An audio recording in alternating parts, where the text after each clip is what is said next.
We got a fun one tonight between Auburn and Oklahoma. The SEC series continues after a really exciting Friday night.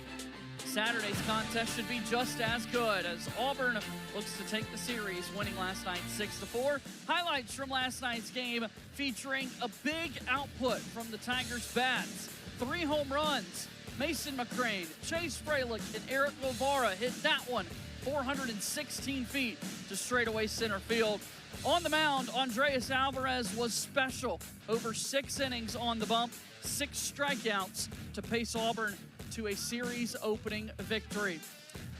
As we welcome you now inside the broadcast booth alongside Mark Fuller, I'm J.J. Jackson. We were treated to some good baseball last night. Odds are we've got that again tonight. Yeah, Auburn had a little better pitching, a little more offense, 6-4 final score. It'll be the same kind of thing tonight. You got big arms on the mound and big bats in the lineup. This Auburn offense, as of late, has really been heating up. Over the last 7 games, take a look at these numbers. A .359 batting average for the team. They're averaging nearly 9 runs a game. And then the home runs, that's been a big story. 17 homers over the last 7 games, including 4 straight multi-homer games. Tonight, for Game 2, it's Jake Marciano that gets the baseball. Look at what he's done as of late. He was great early. He's been good the last 3 starts. You see the numbers there. He doesn't walk anybody, throws 4 pitches for strikes wherever he wants to. It's really good stuff. They need him to be really good again against a really good Oklahoma offense. Jake Marciano is by way of Baywell, New Jersey. The Virginia Tech transfer, 6'2" sophomore, making his 11th start. What's his scouting report? I learned a term on Cape Cod years ago up north, wicked. He's from the north, wicked. He's just wicked nasty. I don't know if you can really teach and coach what he does. Everything has movement, everything has life, and he pounds the strike zone. 7 walks and 77 strikeouts. As he's facing this Oklahoma Sooners lineup that scored 4 last night, they've been playing well as of late. Both these teams came into the weekend with identical records. Dayton LaChance had a big day last night. He was good last night. He'll need to be good again. Playing first base tonight, not catching. He will need to be powerful and good again for this Oklahoma offense. So it is today's catcher, Brendan Brock, stepping in to lead it off against Jake Marciano. And fouling off the first pitch, it's 0-1. Marciano, he throws nothing straight. Everything, and it's just natural. Everything's got late life. That's where the wicked comes in. It's just nasty. Despite not being overly big and, real strong and heavy, he just has electric stuff. Here's a called strike and 0-2. Brendan Brock hit some balls hard last night, which has earned him the leadoff spot for Oklahoma, hitting .298 coming in. Good numbers. 9 home runs. As this one's punched back foul, 0-2. Brendan Brock, by way of Illinois, regarded as one of the top catching prospects ahead of the summer's MLB draft. Struck out 50 times, so that's what Marciano does well. He strikes people out, and so far, Brock with good numbers, but a lot of strikeouts. Trying to paint the corner there is Marciano. That was filthy. And JJ, he will do that better than anybody in the country. It's called a crossfire. Left-handed release point coming in on right-handed hitters. That's a good pitch. He needs that inside corner. A ball and 2 strikes. Off the plate, 2-2. It's the rare ability for a left-handed pitcher or a right-handed pitcher to locate on the inner half. It's something that's trained. You don't just come out of the womb doing that. A lot of work on pitching in, but not hitting guys. And after being ahead 0-2, Marciano with 3 straight out of the zone, and we've got a full count to the game's opening batter. Yeah, and they went breaking ball back-to-back. I would have loved to have seen them come back in. They just missed. I would have loved to see them come back in. I think they'll go here on the inner half. It's a strength for him. Fouled back. Fastball's 88-90. It's not overly powerful in terms of velocity, but just really good mix and great movement. Okay, Brock's a big, strong kid. He is the team leader in home runs, leading off. Rare for a kid, guy this big, 6'3", I'm guessing 225, 230. There it is. There's strike 3. Brock down looking. First punch out of the day for Jake Marciano. So the crossfire, JJ, what I mean by the crossfire, watch the ball come out of his hand, kind of outer half and then inner half to the right-handed hitter. Maybe caught him looking a little bit. But that's where Marciano's so good, and it really sets up the changeup and breaking ball on the fastball into righties. Fun to watch. Trey Gamble will be the batter.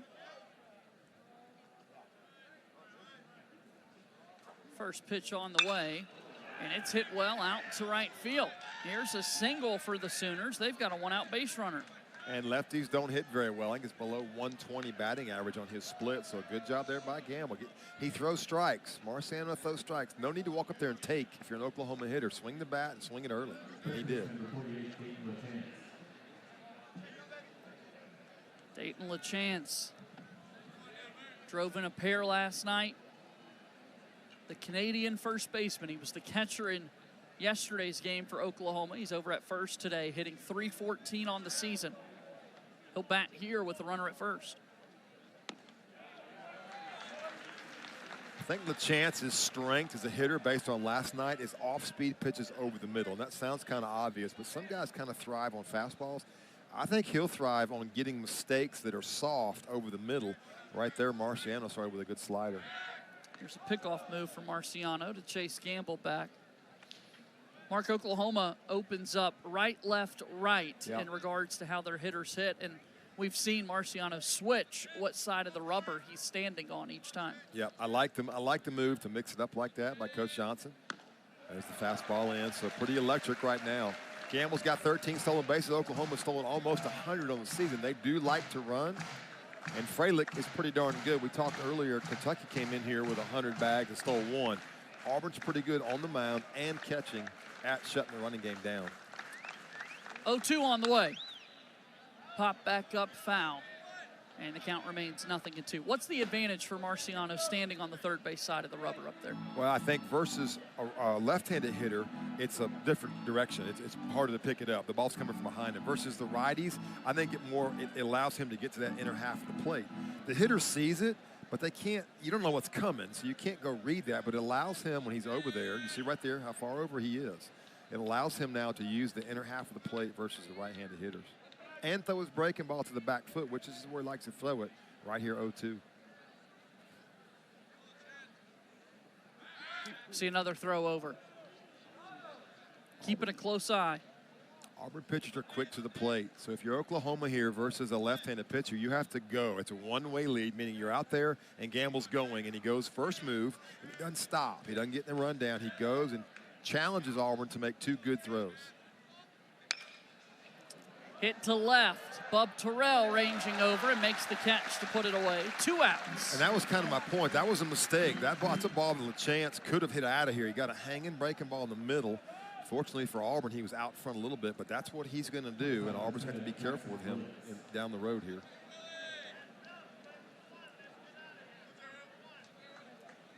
It's such a fun day when you see a left-handed pitcher versus a good runner. Sooner or later, Coach Johnson will decide, he and Coach Willis, do we go? And if we go, we got to go first move and go hard. Here's Jackson Willits, the Sooners shortstop, in the cleanup spot today, and yet another throw over for Marciano. Pretty classic left-handed move. Look home, go to first. They can see that, they can read it. So they have the advantage as Oklahoma now if they want to go. They've seen 4 or 5 pitches. And if they decide they want to run, they should get a pretty good jump. Another throw over here. Yesterday for Oklahoma, their lefty reliever Smithburg had a successful pickoff. His was pretty good, and it all started with the looks, the eyes. Right now, Marciano's pretty easy to read. But when you throw strikes, it's okay. This one's out of the zone for ball 1 to Willits. Now here's the way you look at it if you're Jake Marciano. Willits can hit the ball at the park. Good hitter. I have 2 outs. I'm not going to worry about Gamble. If Gamble wants to steal, fine. I'm going to make a good pitch here to Willits and not get hurt by him being too hung up on a base runner. Popped up high in the air. Out of play. One of the things that Marciano does that you can't teach is the arm speed. It's almost like he's spitting it. It's just the arm is so quick. So the hitters, it says 90, which they see that times 5 or 6 every day, but they just don't react to it. The arm speed, the quickness is what makes the ball get there quicker. The reaction time is slow. And there it is, middle in. Here's a strike, 1 and 2. If we were to interview the guys who have faced him this year, they would say, man, it's on you. He just gets there so quick. He does a good job with his front side, but it's just, if you watch his arm, the path of his arm, it's just in and out, and it's on you real quick. I don't know that these SEC hitters would appreciate that interview. They wouldn't admit it. Yeah. No, I had it the whole way. Oh, really? Then why does he have 77 punch-outs and 7 walks? Jake Marciano proven to be one of the best pitchers in the entire sport. Down on strikes. Marciano with the second strikeout of the first inning. Auburn's turn to bat. Oklahoma, as the Sooners went down, here's their starting pitcher today, Cameron Johnson, the junior, 6'6", 256. LSU transfer in his second season, now playing for the Oklahoma Sooners. Yeah, I'm sure Sooner member football would like to have him at the left guard or right tackle, but he's a big guy with a big arm, JJ, but there's big walks. He came from LSU. This is the ball game Oklahoma has to win. They are 10-9 in the league, right in the middle of it. They got to have a good start. Auburn has made a kind of a racket here the last few games of scoring early and just putting games away. He's got to throw strikes, let them get into the game a little bit. Let's take a look at that Auburn Tigers lineup that Cameron Johnson's going to be facing. It's an offense that has really heated up over the last 7 games, as we highlighted in our open. The top 3 hitters in Auburn's order all hit home runs last night. This is a tough start for Cameron Johnson. And you can really put everybody there in blue because they've all had a role. Getting Madrigal back down the order, Bristol Carter with his speed and buntability down there. It's just a really good offense right now that's clicking on all cylinders. As we take a look inside the Auburn dugout, their head coach, Butch Thompson, they're seated behind Chase Freilich in his 11th season at the helm. 2 Men's College World Series appearances. You've been saying it. This is one of your favorite teams of his. Yeah, and it took Auburn a while to find the right guy 11 years ago, but they got the right guy. And he's not going to like this if he hears it. He might listen to it. I don't know what he does on Mondays, but this is the best team he's had. This is the team that I guarantee you deep down inside, all the coaches know this is a national championship team, not just get to Omaha, but because of the pitching, because of the power, they're fielding 975. They do it all well in all aspects. So here's Mason McCrane to lead it off. Lefty versus lefty matchup. Cameron Johnson donning number 31 on the back of his jersey. Misfires inside for ball 1. Last year at LSU, Johnson had, let me catch him here. There he is right there. I'll get to it on this pitch. 96. So the arm is big, right? The arm is very big. 2 balls and no strikes from Johnson. I don't have LSU stats for him, so regardless, there's 97. So we've seen 95, 96, 97, but it's 3-0. He has got to get in the strike zone for Coach Johnson and the Sooner baseball team. Johnson made just 13 relief appearances in 2024 for LSU across 9 innings. So not used too frequently. It's now his 2nd season. And man, so far it's electric. And look, I know he's trying. I know what he's trying to do. He's trying to get across the plate with that good stuff. But just the power makes it so much fun for him. Mason McCrane hits this ball on the ground to first. LaChance handles it cleanly. 1 down. It's a great comeback right there by him to fall behind 3-0 and then settle in and make 2 good pitches. Here's a look at his last 2 starts. We're talking about Cameron Johnson against Vanderbilt. It was tough. 4 earned runs, 4 walks, only went the 3rd of an inning. It was the most allowed in an appearance since his freshman year at LSU. And then last Saturday against Missouri, much better, going over 5 strong innings. Yeah, and I'm pulling for the kid because I know he's got some pressure on his shoulders right now. He knows, without being told, what every single game means, but this one especially because of the win by Auburn last night. CC Sabathia style, just big, strong legs, big back, big shoulders. Now, can he be big in that strike zone? Behind in the count, 2-0 to Eric Guevara, who's riding a 17-game hitting streak for Auburn. Now it's 3 balls and no strikes. And is there anybody better? Right now, number 8's putting up All-American numbers. I mean, he really is. We haven't seen all the third basemen in this conference, but if he's not number 1, he's in the top 2 defensively and offensively. Here's a called strike to Guevara, 3-1. Look at what he's done across the 17-game hitting streak. That's against SEC competition, Insane. folks. Yeah, that includes about 4 SEC weekends.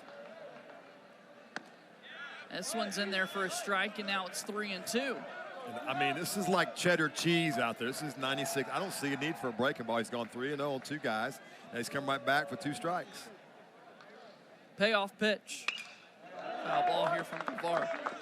He is throwing ping pong balls right now. Baseballs are like 5 inches, 9 ounces. He's throwing marbles up there right now at 96 miles an hour. Come on, big boy, make a pitch. Inside, nearly hit Guevara. Ball 4. Auburn has been deadly early the last few weeks. They scored early in Gainesville. They scored early yesterday. And as good as this pitching staff has been, you don't want to give them anything. Yesterday it was 2 runs, and pretty much the game was over. Despite Oklahoma coming back scoring 4, Auburn put it away early, and they've been doing that.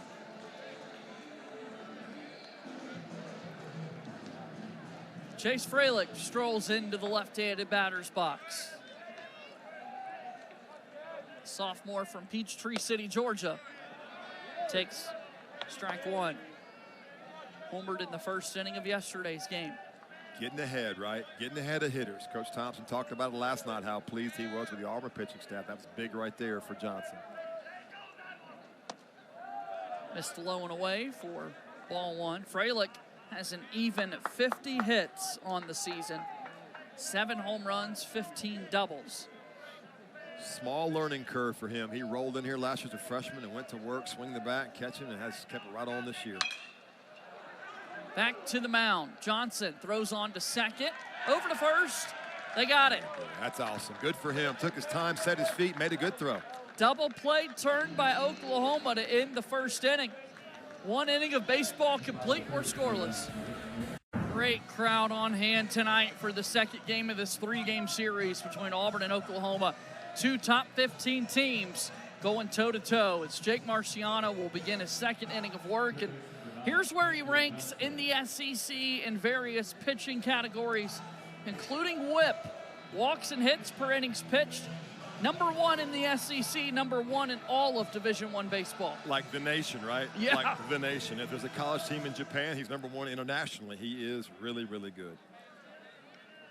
So he gets ready to start his second inning on the bump.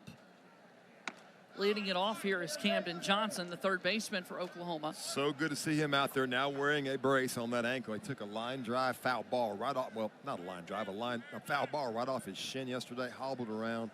Good to have him back. He's been extremely hot for the last month for them. As he fouls this one back, as we can get a look at what happened last night. Here's the injury that we saw from Camden Johnson. And I give him credit because I thought he was coming out. I didn't think he was going to be able to stay in there, but he hung in there, great pain. Played hard, ran hard on a couple ground balls, and now today he's in there playing. This ball hit out to center field, and it's going to get down for a hit. He hit 4 home runs in his last few games. The powers have gone up. They need him, and good for him. I guarantee you, if you sit and watch what went on in the last 24 hours, he had his foot in the ice. He was getting all kind of therapy and ready to go. But there you see what he's done now. Last 21 games, the home runs, the numbers, the stolen bases. He is their guy the last month, and they need him in. Glad he's out there. Yeah, he's more than heating up for Oklahoma. Going up against a really tough pitcher, though, today. And Jake Marciano. Here's Drew Dickerson. He was a pinch hitter in last night's game for the Sooners, as this one came in and hit him. Slider. That one got away from him. It was, and just middle in. That's the risk when you throw lots of breaking balls to right-handed hitters. Just missed in, and so Oklahoma with something rolling here now. Another look. That's where the Marciano, back foot. That's where he makes his living. Just missed by a few inches. So will Oklahoma bunt? They, much like Auburn, would love to score early because they're pretty good when they do. See here if Harris drops the bunt to move the runners. Yeah, this is Desan Harris. Tons of speed. He does bunt. Base hit. Tough play for Guevara. No chance. A bunt single for the Sooners. Or in redneck terms, JJ, not a chance. I mean, really, you can't do it any better. He's trying to bunt for a base hit, maybe a 60-40, like, hey, try to get a hit, but make sure you get it in fair territory, and he did that. Look at the pressure Oklahoma's now putting on Auburn here in the second inning. Bases loaded, no outs against one of the top arms in the SEC, and Jake Marciano. Exactly the way Oklahoma wants to script it. They want to get some guys out there early and score some runs.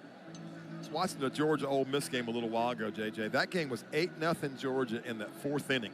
It ended 10-8 Ole Miss, and Branch's brother hit a ball, a rocket in the gap with two guys on, and the left fielder for Ole Miss, who had just come in the game, laid out on the warning track, caught it, game over. It was unbelievable. So here is younger brother now, our older brother, Kyle Branch, coming in to swing it for Oklahoma in a big situation. Yep, Kyle Branch playing for the Sooners. His brother Colby plays for Georgia, as you just alluded to. Kyle Branch here for the Sooners takes strike one by way of Lucas, Texas. As soon as that ball was hit by Colby, I said game tied. And man, Ole Miss had different feelings.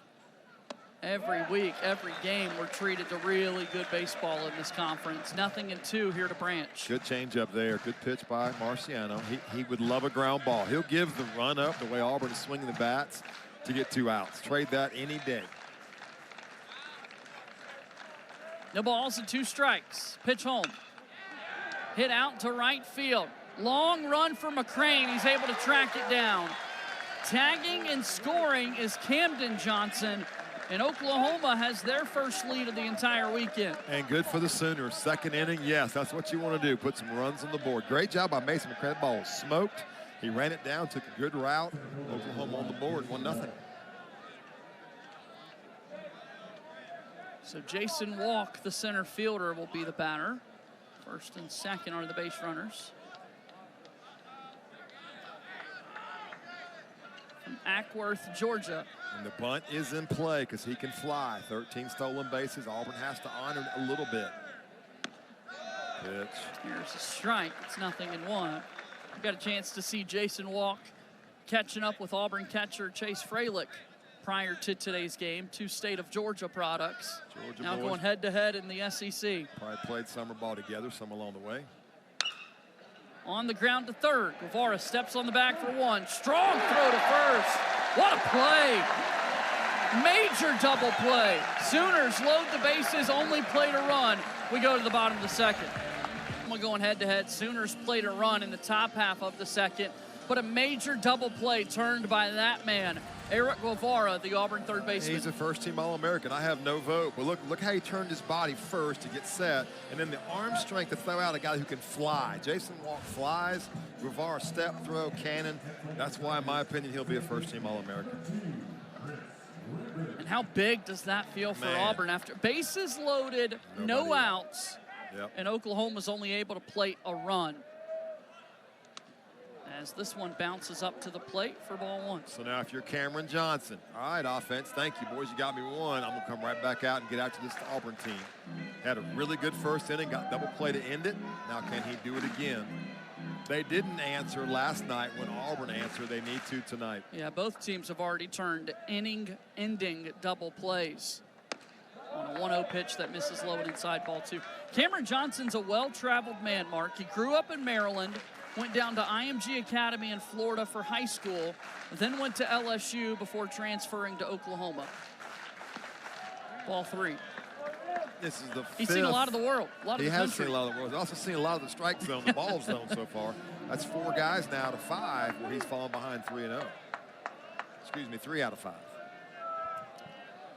3 of the 4 batters have gotten 3 ball counts. And he's come right back, and we've seen 18 pitches now, 0 off-speed pitches. Everything 94 to 97 so far from Cam Johnson. I'm going to call him Cam. I hope that's okay. Shorten it up a little bit. 3-1, fouled back, and the count is full at 3-2. He just needs to get in a 3-0 count. Then he feels more comfortable. I'm telling you. That's got to make the pitching coach nervous. A little bit hectic. Pull your hair out if you have hair. Payoff. Hit on the ground right side. Branch with it smoothly for out number 1. It's really right now, it's kind of amazing to watch. That's 3 of the 5 3-0 counts, and he's gotten all 3 of them out with no walks. Not sure you want to make a living out of that, but he's doing it so far. And still, no off-speed pitches. Ethan Bingaman, the batter here for Auburn. They're freshmen from Redlands, California. Taking strike 1. There's Skip Johnson, the head coach for the Sooners. What's he doing here, Mark? Calling pitches in right there using the pitch comm system. They got the computer and the earplugs, and they're talking to each other. Ball down the line. It's a fair ball. Bingaman rounding first. That ball's into the corner, and we've got a double here. Auburn's first base hit of the game. And, JJ, they kind of broke the tradition. The first off-speed pitch, they sped the bat up on Bingaman, and he just shot it over the bag at third. Got to get a replay pitch. here. Look at this. He was a little fooled, but kept it right down the line. Umpire's got the best view in the whole stadium. Yeah, he's right on top of it. Javier January. Barrow January, sorry. Jordan Farrell calling the balls and strikes. Michael Holman, the first base umpire. Nathan Huber at second base today. Bub Terrell, the batter, takes this one low in the zone for ball 1. And if you're Bub Terrell, you've seen a pattern. 21 of 22 pitches, or 23 of 24 have been fastballs. He's dead set. No need to look for anything else. No worry of a breaking ball or a changeup like you have to when you face Marciano. 1-0 pitch to Bub. Inside ball 2. It's happening once again. It is. Cameron Johnson struggling to find the strike zone. Is he going to be better in the stretch of the windup? Right now is behind 2-0.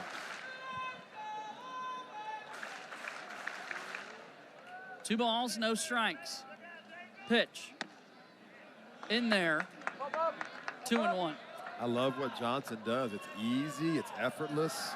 The ball is coming a little higher. I talked about CC Sabathia. He was a little lower. This guy's a little higher, so it's like hitting a bowling ball coming downhill with a metal bat.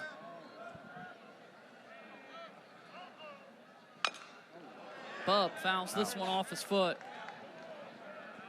Saw that yesterday for Oklahoma, see it for Auburn, and it just hurts. Even with the foot shield on, the shin, you got everything covered, but you see Cameron Johnson thinking, yeah, I know how that feels. It's the all-white shin protector there for Bub. That does blend nicely with those white pants. Yep, and even with it on, it hurts. I don't know that Johnson goes to a breaking ball here. Why? As of yet, Auburn has not hit his fastball. If I'm in his shoes, I'm going with my number 1. 2-2. And the count's full. Once again, a 3-ball count with Cameron Johnson here pitching. Third full count already from the Oklahoma starter. Payoff pitch. Swing and a miss. Golly, it's just... First strikeout for Cameron Johnson, and that was a big one. 2 down. It is the express. Watch how downhill this is. This is a big guy throwing over the top. I mean, working straight downhill at 96. I'm glad I'm up here. No, I want to be down there. That's why you were a pitcher. That's exactly right. I saw one fastball in my short little minor league relief career at 92, and it was there before I even knew what happened. I can't imagine what these guys face. You really have to appreciate what a hitter in this world, at this level of baseball and up to the big leagues, when you're seeing 96 to 100, you have less than 0.04 seconds of reaction time. 0.04 to get the barrel to the ball. Yeah, that's very quick. Gosh. It's impressive. Just how the That's eyes also work. why I'm up here. That's right. Just how the eyes work, the hand-eye coordination, the God-given talent. You can't teach it. You got to be born with it, then you go develop it. Redshirt freshman shortstop Brandon McCrane at the plate here.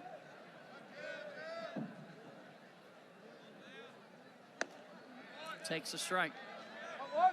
Downhill, boy, good extension. He's releasing that ball over his front side. He's probably 6'5". So he's out there. Again, the reaction time is all that matters to the hitters, and they have none.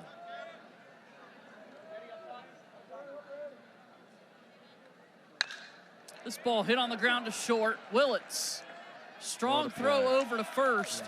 and that'll end the inning. Auburn gets their first hit of the ball game, but the runner left stranded. 2 innings complete. Sooners lead by 1. And really, JJ, everybody from Tennessee up could still win the league. Everybody from Tennessee up could still win the league with 4 weeks to go. 3.5 weeks to go, sorry. Leadoff batter, Brendan Brock, to get it started here in the 3rd. Ole Miss is playing really good baseball. I watched the first game. They didn't pitch great, but, man, they swung it. Hit 3 home runs in 1 inning in the 8th to get back into the game and then hit the ball out to take the lead. Actually took the lead in the 8th on a 3-run home run. 0-1 to Brock. Out of the zone there. I guess.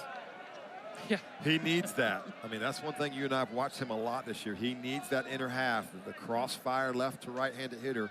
It's a big pitch for him that he needs. And he went back to it again. This one's hit foul.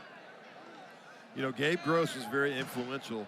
2 years ago, Auburn really struggled, and he and I talked, and he said, I'm really frustrated because we don't pitch in. This staff pitches in as well as anybody. Gabe's the hitting coach for Auburn, and he knows as a hitter, I don't like it when you come in. It makes me uncomfortable, and he talked about that, and they've done it this year. They've worked hard on it with Coach Tiefert, and they have come in this year more than any time I've ever seen the Auburn staff do it. Down on strikes, swing and a miss. Marciano has his 3rd strikeout of the baseball game.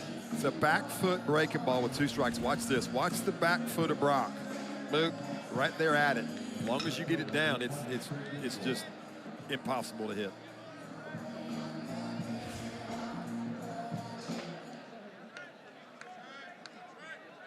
Trey Gamble at the plate. Gamble hits this ball high into the night sky. Back behind the second base bag, Auburn center fielder Bristol Carter calls everybody off to put it away. Yeah, we saw both center fielders yesterday. Jason Walk ran the ball down. I talked about it this morning at a 14-year-old practice. In the gap, in front of that Cook's Pest Control sign, it was unbelievable. He and Bristol Carter, 2 of the better center fielders that you'll see probably across the country. Both can fly, both run great routes, and both good hitters. Now, here's the matchup here with LaChance. Talked about the first at bat.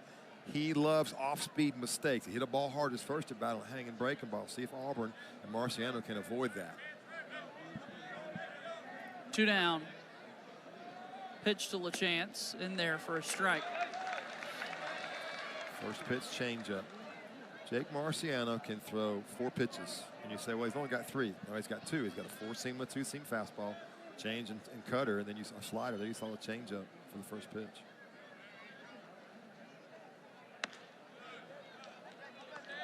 1-1.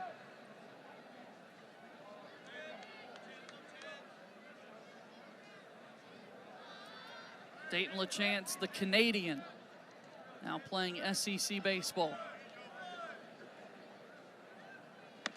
Swing and a miss, 1-2. Good changeup.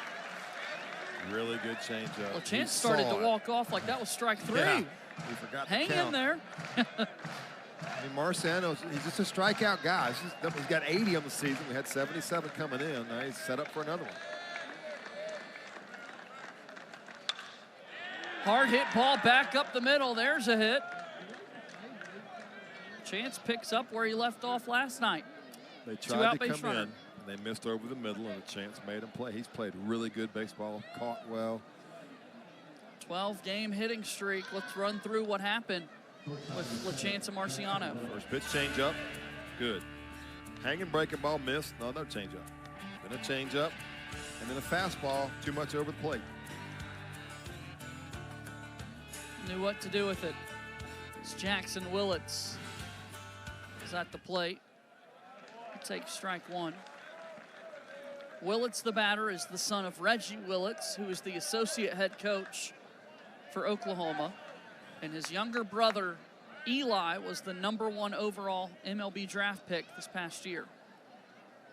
Did you see that, what it said? Our graphic folks just put the thing up there. 11 of 14 first pitch strikes. I don't know what He's to tell an dialed in. offense. Yeah, and he throws everything for strikes. So what do you do if you're a hitter? I don't know. You hope for a mistake. You hope he falls behind the count, but he doesn't do that either. 0-2 pitch. Line to third. Guevara knows what to do with it. Inning is over. Sooners get their 4th hit of the game. Still 1-0 lead. as Eddie Madrigal will lead it off here for Auburn. It's going to be their 8, 9, and 1 batters that are due up. Madrigal from Elk Grove, California, injured to open the year. And now sliding into the designated hitter spot for Auburn. Now, 2 pretty good pitches there by Cam Johnson, just missed, and now back in a 2-0 count. We talked about the 3-0 so far through 2 innings. I mean, this is unbelievable. This is now 35 pitches with 1 off-speed pitch. The only hit Auburn has was the only off-speed pitch of the game, and he is just cruising with that fastball. Out of the zone, ball 3. Little old school. JJ got the hat kind of cockeyed. All those lefty. Satchel Paige, all the way since him. Lefty just known for having that hat cockeyed. Here comes the cheese, the express. 3-1. Fouled back. It's 3-2. I'm thinking Dontrell Willis. Oh my gosh, he was the extreme. That thing was turned almost south, and he was trying to go west. There you see it. Looks just, he reminds me so much of C.C. Sabathia. His hat was always cockeyed. Low in the zone, a walk. Auburn's got a base runner. And here comes Bristol Carter.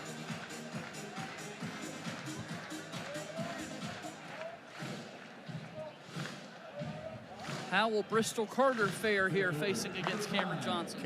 Camden Johnson at third's got to stay tight because he's just such a good bunter. He dropped one last night that started out as a single, ended up as a double with a bad throw. So they've got to honor that. But he has the ability to hit balls in the gap as well. The outfield really deep. This one's a strike, 0-1. And I don't know that Gabe Gross will have him give the at-bat up on a sac bunt. If he's going to bunt, it's going to be just going to try to bunt for a base hit. The matchup for him is really better. The left on right matchup's better than it is for Mason McCrane on deck. 0-1 pitch. Yeah, let him swing it. Popped up in the air. Right side, foul territory. Branch, sliding catch. Puts it away for the first out. It's a really nice play. Sure is. And what you saw Branch do at the end of it was he slid. He didn't know where he was as far as that brick wall. So you slide when you get close. That way you don't run into it. Great play. Look how far he had to run. This was an intentional slide. Just didn't quite know where he was. Doesn't want to run into the wall. Let's go ahead and slide and get down, not get hurt. Great play. And all of that in foul territory and out into the warning track and whatnot. An artificial surface that these players are running on. I know a lot of times, Mark, you talk about listening to your feet and what they're telling you as you're running, but now it's all artificial. You can't feel it, right? There's no rocks. You're right. That's why you slide. And they worked on that Thursday, probably in practice when they got here. Mason McCrane takes this one out of the zone. 2-0. True freshman Mason McCrane, younger brother of Brandon, Auburn shortstop. Having a huge year. Yesterday started the game off with a solo home run. He had hit 4 home runs in 4 games, 3 down in Gainesville, 1 yesterday. There is nothing little brother about Mason McCrane, despite being younger. I mean, you look at him standing next to his older brother. Big brother, right? Big brother. That's what Brandon wants us to say. But a 6'7" leadoff hitter. There's a swing and a miss. It's 2-2. And look, I don't care who you are. You can be Tony Gwynn.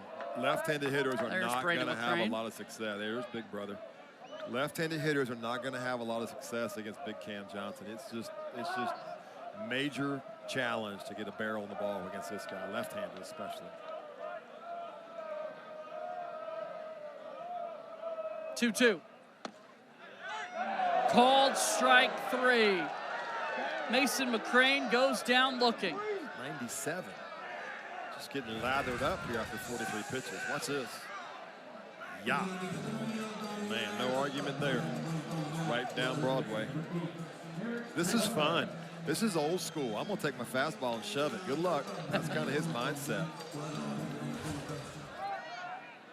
Eric Guevara at the plate. He walked his first time up. Takes this one low. Eric Guevara's got a 17-game hitting streak. Longest streak in the SEC. 3 hits yesterday.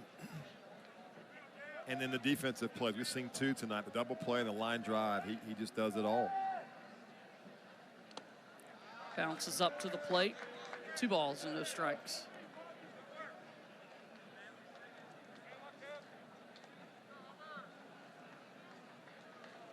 Auburn has yet to get a good barrel on a pitch after 47 pitches.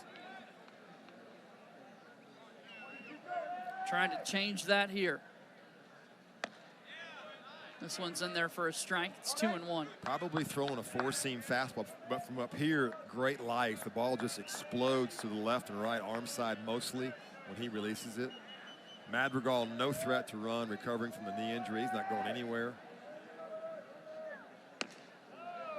Out of the zone, ball 3. Recovered from the knee injury, but still, no need to push him. He's wearing a brace. He's 4 months out of ACL tear, which really 5 months now, which is pretty impressive to come back that quickly. So it's station to station right now for the Auburn offense. Pitch number 50 from Johnson's in there for a strike. I don't really think they're trying to even locate with Johnson. I just think they're rearing back and letting it rip.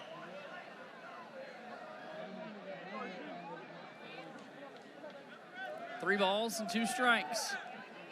Payoff pitch on the way as the runner takes off, and this one's hit foul. Cameron Johnson came into this game with 42 innings, so now 45-ish. 1 home run given up. 1 home run given up and 3 doubles given up. So 4 extra base hits and now in 45 innings. It's the 29 walks that hadn't helped him, but man, nobody apparently has squared him up. And the velocity hasn't tailed off at all. Guevara, hard shot to short. What a play by Willits. Holy cow, what a play. He just took a hit away from Auburn. 3 innings complete. Auburn here at Plainsman Park, and now excited to be chatting with Sooners baseball head coach Skip Johnson. Coach, I got to talk about your defense that we're seeing thus far, and what a play to end the last inning by your shortstop, Jackson Willits. Yeah, I mean, the ball's hit really hard. I mean, the guy's a good player. There's a reason why, and he stayed down on it, which was really good. If he wants to go to the next level, he's got to make those kind of plays, right? Coach, Big Cam Johnson's thrown 50 pitches, 1 off-speed pitch. The only base hit for Auburn. He is bringing the express. What do you like? Yeah, I mean, they're just trying to get him in a rhythm, and that's the biggest thing that he's got to continue to do. Is just try to pound the strike zone and throw strikes. I mean, that's all you can control is throwing the ball to the target. You can't control anything else. What are you seeing out of your offense so far? Well, I mean, we got a little rally going. Didn't really sustain it. Got a big hit right here, hit by pitch, and got a perfect bunt down. And guy kind of pitched out of it, made some good pitches. We appreciate the time, Coach. Thank Best you of luck guys. the rest of the way. Yes, sir. Skip Johnson taking some time to chat with us here. Marciano now is 12 for 16 on first pitch strikes. That is better than elite, if that's possible. 0-1 on the way to Camden Johnson, low and away. So if you're watching this, think, okay, how do I train my pitchers to throw strikes like this? Some of this is feel and athleticism and God-given talent. The rest of it is working hard, developing, playing catch with a purpose, throwing strikes on purpose when you're just playing catch in the outfield. It's a combination of things. 1-1 misses away. 2 balls and a strike. But there is a degree of athleticism. I think Marciano, well, I know he was a hockey player back in high school, maybe he was younger, so he's played different sports, which just builds your athleticism. Don't play one sport, play many sports until you get to a point where you feel like you're old enough to go to college and play. Fouled back. It's 2-1.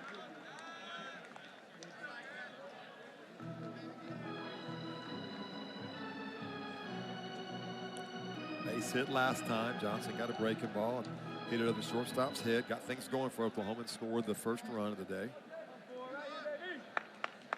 7 home runs on the season for Camden Johnson. And he fouls this one off. 2 different strategies if you're watching the game. Coach Johnson calling all of their pitches with the walkie-talkie. Auburn calling none. Auburn just believes in training, well, and why not with Chase Frelick, but they believe in training their catchers to know their pitchers and call the game. Coach Johnson likes to have a little more say-so when he calls the pitches. Foul tip. Frelick can't hold on to it. And Camden Johnson stays alive. So the one thing you don't see a lot from Marciano is fastballs in to lefties. Really, really good at it to righties. Doesn't come in a lot on left-handed hitters, if at all. Hard hit ball to right field. Mason McCrane's got to play it off the hop, and Oklahoma's got the leadoff single. Got a hanging breaking ball. Did Camden Johnson, and just did a good job of staying back and hitting it hard over the second baseman's head. It's a grit at bat. Now Drew Dickerson, the DH, comes up to the plate. We saw a lot of emotion last night out of Andreas Alvarez, which I think sometimes can hurt you. There's nothing out of Jake Marciano. That guy is as solid and introverted on the mound as you can be, just poised and calm. Dickerson was hit by a pitch his first time up, takes this one inside.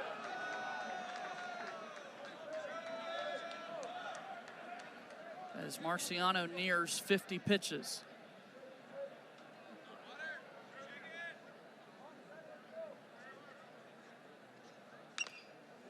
Foul tip.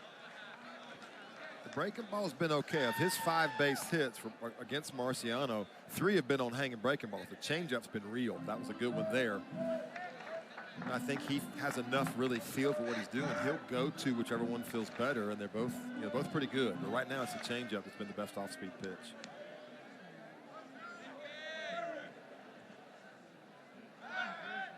A throw over.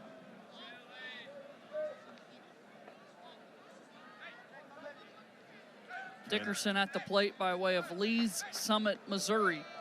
Multi-sport athlete in high school, both basketball and football, playing experience with baseball. Love it. All 3 sports. Fouled back, it's 1-2. Cam Johnson over at first base, 22 out of 24 now on stolen bases. He is a threat to run, but they have not done it. Oklahoma did run a lot last night and hasn't tried much today. And Marciano's move is not overly mysterious or tricky, so they probably have a pretty good feel now. They've thrown over there a few times in the first few innings. Yeah, but Mark, this Cam Johnson, not to be mistaken with Cam Johnson, who's pitching. That's right.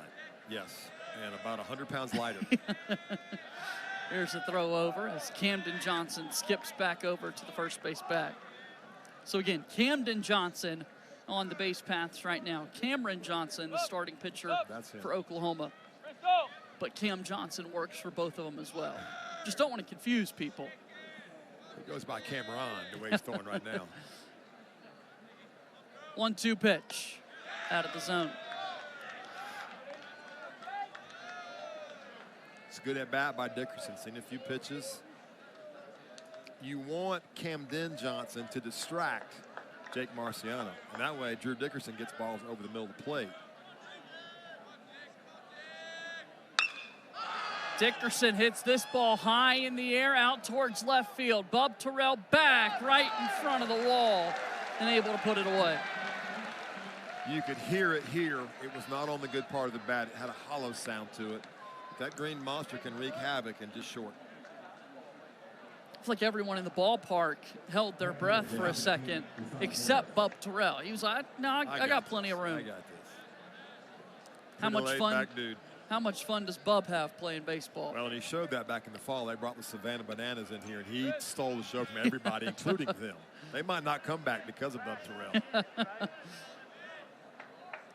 Here's Desan Harris, right fielder by way of Plano, Texas. You seen the Bananas yet, JJ? Not in person. I need to.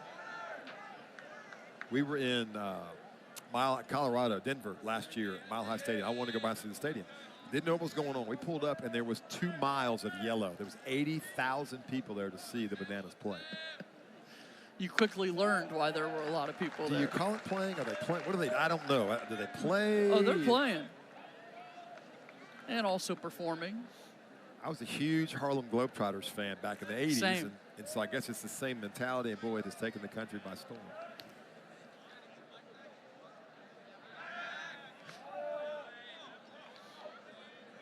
Really surprised, unless Johnson is still feeling that foul ball off his foot, Oklahoma hasn't really tried to go. You got a strike thrower. He's not going to walk guys.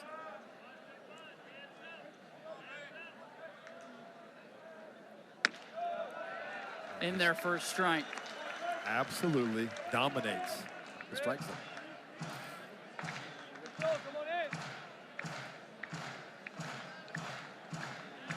55 pitches for Marciano. 13 balls, probably 8 of those he meant to throw. You know, really, it's Greg Maddux-like. Greg Maddux threw balls when he wanted to, like on purpose. And that's what this guy does. If he misses, it may have been a planned miss. I've heard Greg Maddox talk about, yeah, I set him up 3 months ago. I threw him 3 balls. I knew I'd strike him out in September. You're going, what? You did what? Up high, 2-2. It's 20,000 plus at bats in Greg Maddox's career and less than 300 3-0 counts.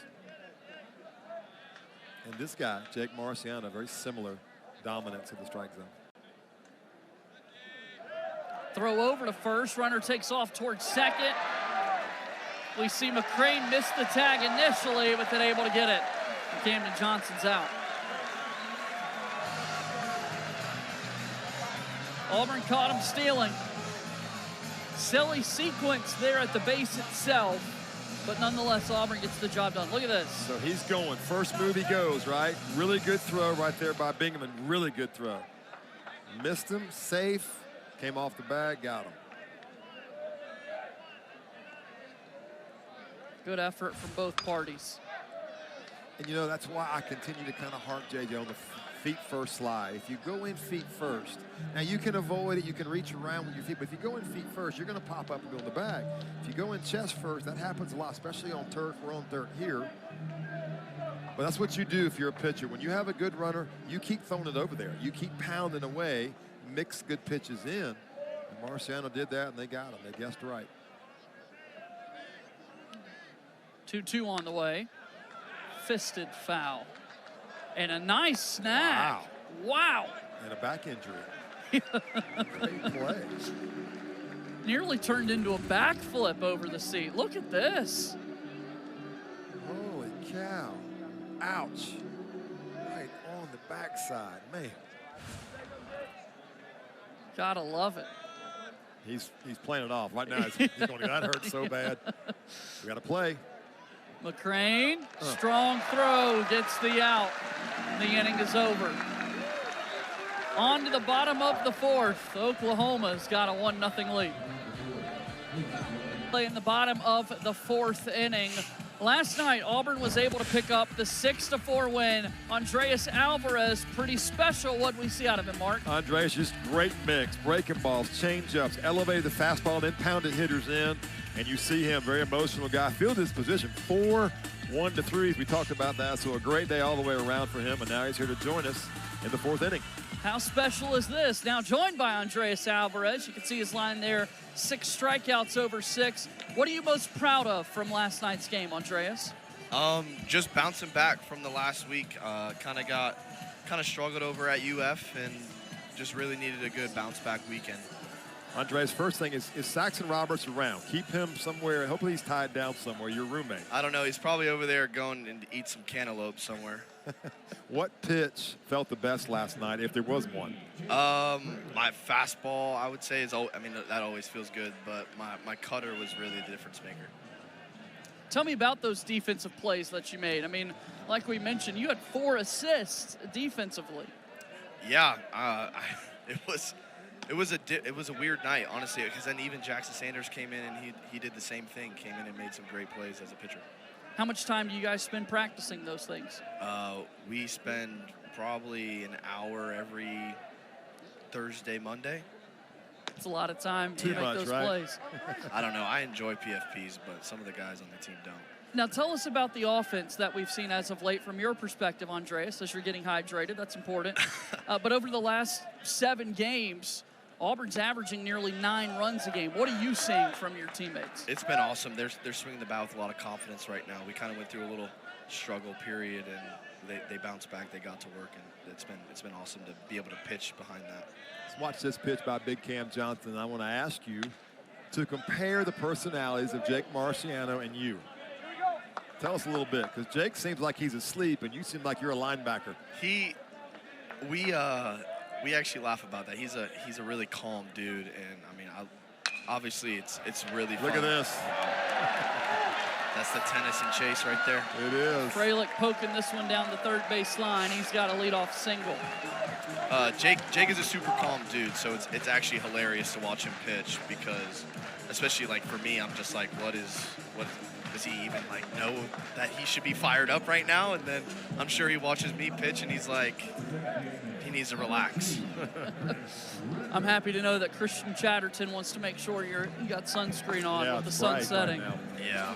Yeah, Chad's probably over there eating cantaloupe with Saxon too. So What's with it with the cantaloupe? Those guys love go-to cantaloupe fruit. I and love lasagna. Cantaloupe and lasagnas, that's their favorite thing. Andreas, the value of Chase Fralick, not only behind the plate, but on the team. It's a lot. When you have a guy who's a catcher especially that has an impact like that, that is probably the biggest, one of the key pieces to a team, honestly, because they're in control of the whole game really back there.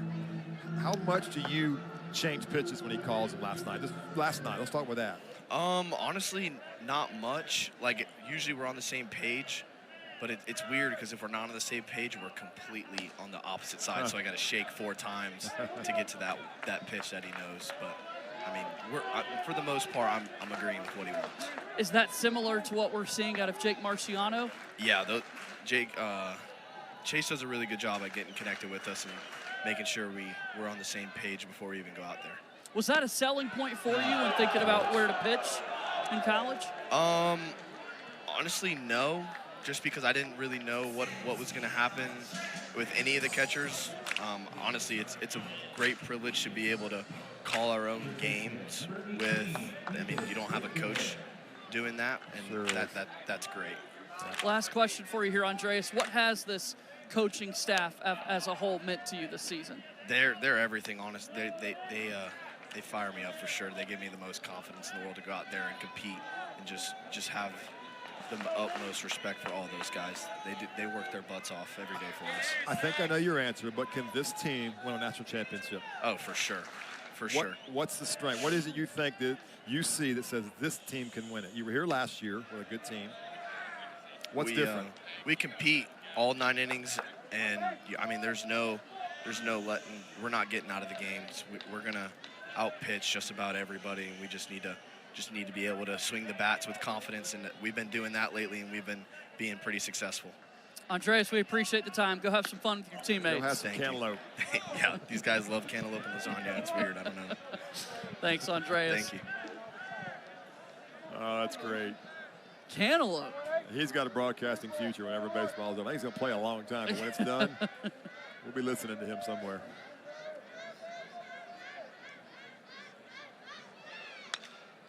In the meantime, while we've been gone for a bit, Cam Johnson hasn't thrown an off-speed pitch. He's thrown breaking balls. He's 95 to 97, and he's really settling in, I think, JJ. He's making better pitches. He's ahead now. Fralick got the really odd kind of seeing eye, like you heard Alvarez say, the tennis player in him. But other than that, struck out Chris Rembert and now ahead of Bingaman. And it is good to see these players on both teams stay so loose, Mark. I mean, it's lost how much pressure these student athletes are under to perform each and every day. And the grind of, we mentioned this is game number 42 for both of these teams. Yeah, and that comes It can feel like Groundhog Day in some respects. And the Auburn dugout, because I know it better because I live here, it comes from Butch Thompson. He lets his coaches coach, lets his players play. And all he asks is they respect the game and play hard. And I know Skip Johnson saying, well, what you haven't seen from either one of these two teams, not a lot of yapping, not a lot. When somebody hits a home run, you don't see a lot of jumping around outside the dugout. These are two teams that are taught character and class, and they play like it. Bub Terrell bats with a runner at first and 2 outs. 65 pitches thus far tonight from Cameron Johnson. This is so much fun to watch this guy throw a baseball. Yeah, he's locked in. Well, and really, you would ask, why isn't he throwing more breaking balls? Because as of yet, he doesn't need to. One hard hit ball that Willett smothered, and that's it.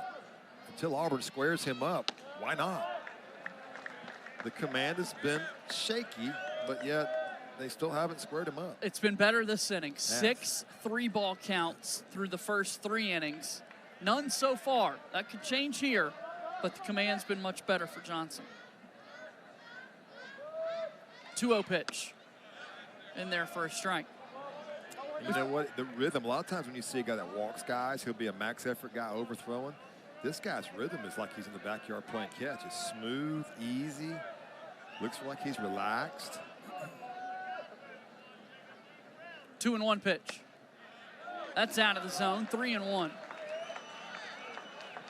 So 70 pitches right here now, just with 2 outs in the 4th. That's good for the Auburn offense. They want him out of there. They want him to, but he may throw 140 big as long as he is, but they do want to build a pitch count and get back in the Oklahoma bullpen. 3-1 pitch, fouled back. The count's full. You don't want to have 3 at-bats against this guy. If you can get him out of the game on 2 at-bats and get into that bullpen. Oklahoma used 4 guys yesterday. We talked yesterday, this time of the season, head coaches pretty much have 9 or 10 guys they can trust. It started with maybe 18 back in February. 9 or 10 guys you can trust. Auburn forced them to use 4 yesterday. 3-2 pitch. Terrell goes the other way. This will get down. Second hit of the inning for Auburn. They've got runners at first and second. Taking what they can get. Just pure strength there, 97 up and in. And Bub Terrell just strong and got the pitch, got the barrel to it, just kind of fisted it over there. So Brandon McCrane up to the plate.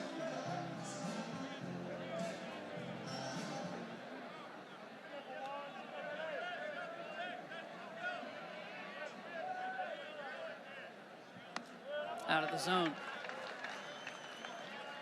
That was pitch number 72 and still touching 96. Yeah, it's just easy. It's an effortless deal. He needs a pitch here. He needs to get out of this inning, get 4 under his belt. If he can give this Oklahoma team 5 solid, he's had a really good day. Cameron Johnson threw 115 pitches earlier this season against Alabama. So he's been asked to carry heavier workloads this season.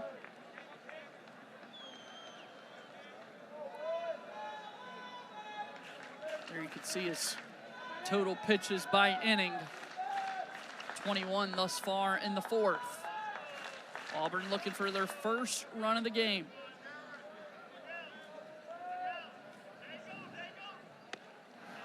Swing and a miss there from McCrane. Second off-speed pitch. I guess it was a changeup. It's 88 miles an hour, but it was a great time for it. It wasn't a strike, but when you just see 97, you take a little off, you're swinging at the arm. McCrane didn't swing at the ball. He swung at the arm speed of Cam Johnson. Big pitch in the game right here. He'd love to get out of this thing, keep the pitch count where it is. The 1-2 pitch. Tried it again. Out of the zone. 2-2.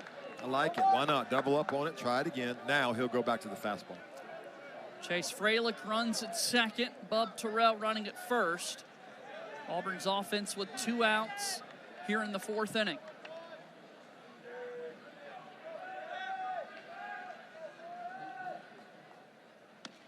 Ball 3. Wow, 3 in a row. A little surprised. Going away from his power. Watching Kyle Branch back there at second base, he's giving signs and calling the looks. He'll look back. He didn't do it there, but he's calling the looks that he wants Cameron Johnson to make back at second base by touches. We'll see it later in the game, maybe. Payoff pitch. That's ball 4. It's a walk. Bases are loaded. This is a big spot for Auburn, a big spot for Oklahoma as well. As you can see what Auburn's done with runners in scoring position, much improved over the last 10 games. That 324 clip leading the SEC. And our favorite moment in college baseball, the sprint out to the bullpen. Yeah, happens every single Friday, Saturday, Sunday. Why keep your bullpen pitchers out there? Let them run out there in the middle of the game. I'm not a big fan of the 3 changeups in a row. He was ahead 1-2, threw a 1-1, threw a good changeup, then threw 2 more, took him out of his rhythm, then he walked him on a fastball. So head coach Skip Johnson walks off the mound. Pretty close there on the pitch count, 34 and 43. But he's so close to having another good inning. Despite the base runners, he makes a pitch here, still 1-0. He's got 4 scoreless. Facing Eddie Madrigal.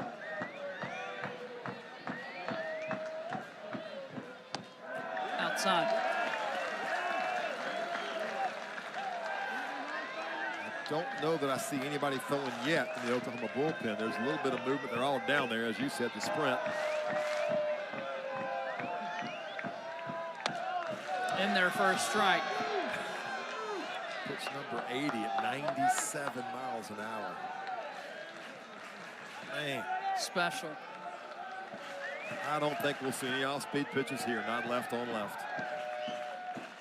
1-1.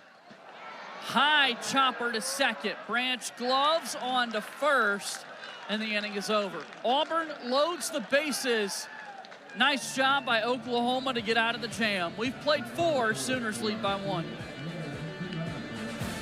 On to the 5th inning. It's a 1-0 lead for Oklahoma over Auburn as we get a shot in the dugout of last night's starting pitcher, Andres Alvarez, who joined us an inning ago.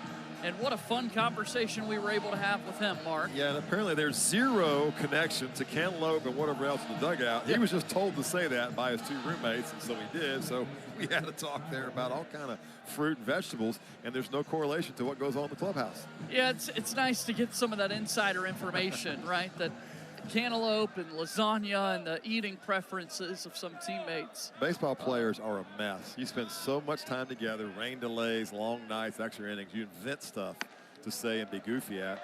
Jake Marciano, by the way, now is at 16, 15 first pitch strikes right there. So 2 different freaks on the mound. I call them freaks. I mean that well.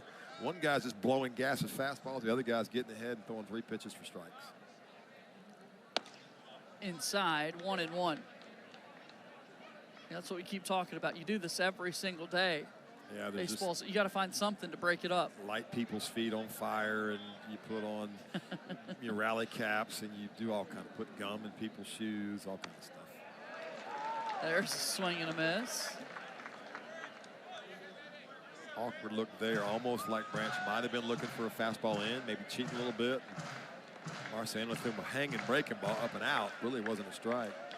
The command has been so impressive for Marciano. It's just every single time out. Foul ball. And his last 2 starts, back to Jake Marciano, Kentucky hit him a little bit, hit 3 home runs on him, I think in 1 inning. And then Florida hit him around a little bit last week. Not bad, but this is the most polished he's been. It's kind of back to the first 9 or 10 starts where he just was dominant.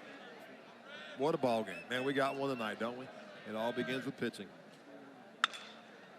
Hard hit ball, foul. Down the first base line. First base umpire Micah Holman was right on top of it. Love to hear the story how the Branch boys split up. We have 2 brothers. The Mercurius brothers are on Oklahoma, both pitchers. 2 brothers on Auburn, but in this situation, maybe there's some sibling rivalry there. One's at Georgia, not too bad. One's at Oklahoma, not too bad. How did Mom and Dad handle that? I guess you got to fly to Athens. You got to fly to all over the place. Go to Norman. Frequent flyer miles. Backhanded stop by the McCrane brother at short. That's Brandon, and it's a nice play. Perfect timing. Well done right there, JJ. Arm side fastball, ground ball to McCrane. Marciano just continues to pound away. He's at 50, 64 pitches, right? Yeah. And there you see the numbers on what he did early. That's at Virginia Tech, 25 before he transferred in. And look at the ERA now. Walks per 9. I mean, it's just totally different. Wow. He struck out 71 guys last year in 60 innings, so a really good freshman year. Those numbers, you'd think it's 2 different players we're talking about, not the same guy with marketed improvement. Only SEC pitcher with 70-plus strikeouts and 10 or fewer walks. And he's not just throwing silly. 95. That's what's so amazing is you'd think that'd be a future first-round pick. He's going to be a pro player, but probably not a first-rounder because of the physical part of it. But he's got numbers that you would say, boy, this guy is the first pick in the draft. Let me say this. He's really, really good. No slight at him at all. This guy's elite.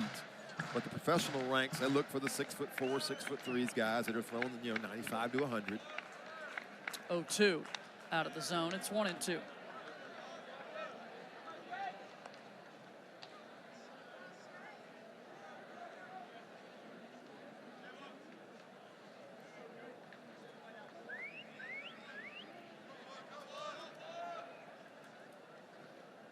One-two.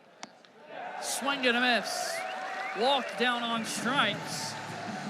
4 strikeouts now for Jake Marciano. The left-handed changeup. This thing's got 12 inches of straight. Look at that, maybe 18 inches. Man, oh man. An elite changeup.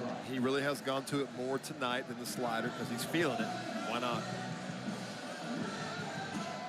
And again, if you're a young pitcher out there or you're coaching, teach them the changeup. The hitters, there's no answer for a changeup when you can throw it like this guy's throwing. Now, his is elite. It's top of the world. Another one there.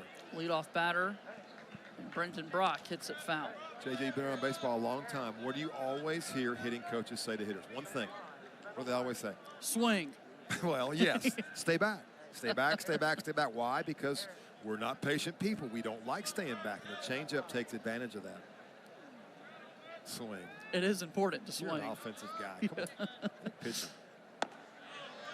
1 down in the zone. It's That's 1-1. That wasn't the answer I wanted at all, but it's perfect. Fit right in.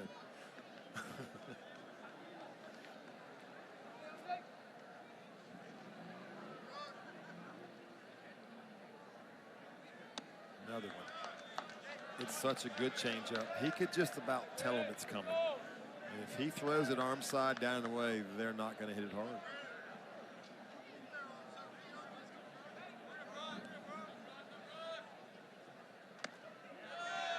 The good news for Auburn, all 4 of their pitchers, and we will show you throughout the broadcast, are the only team in the nation with 4 starting pitchers that have a certain number of strikeouts. They're all sophomores. They're all back. We interviewed Andres Alvarez. He's back next year. So is this guy. 3-1 pitches hit foul. So in Marciano's case, that's just great transfer portal recruiting. The other guys are homegrown. Jackson Sanders, Petrovic, who we'll see tomorrow for Auburn, and Alvarez. And look at the rosters. I'm looking up and down both teams' rosters. Oklahoma has 11 transfer portal guys. Just pitch. It's a walk. Out of the zone.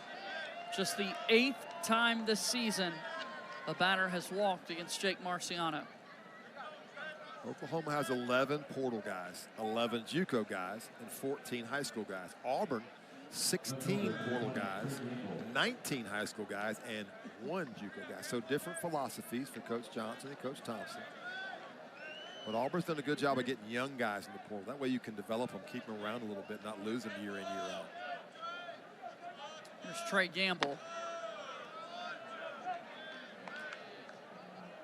Takes ball 1. We've been talking a lot about baseball families, baseball brothers. Trey Gamble at the plate right now. His 2 brothers just finished their college baseball careers at BYU last season. In there for a strike. Gamble, a Alpine, Utah native. So the BYU connection makes sense for the family there. I bet he can snow ski. Alpine, like the heart and soul of snow skiing in the country. I bet he's a pretty good snow skier. Cross country, whatever. Those folks are tough. In for a strike. It's 1-2. Also with the brothers, LJ Mercurius was the starting pitcher yesterday for Oklahoma. His younger brother, Xander Mercurius, could be an arm we see throughout the course of this weekend. And they're from the desert. They're from Vegas. They're probably motorbike guys, motocross guys. Here goes the runner towards second. It's hit foul by Gamble.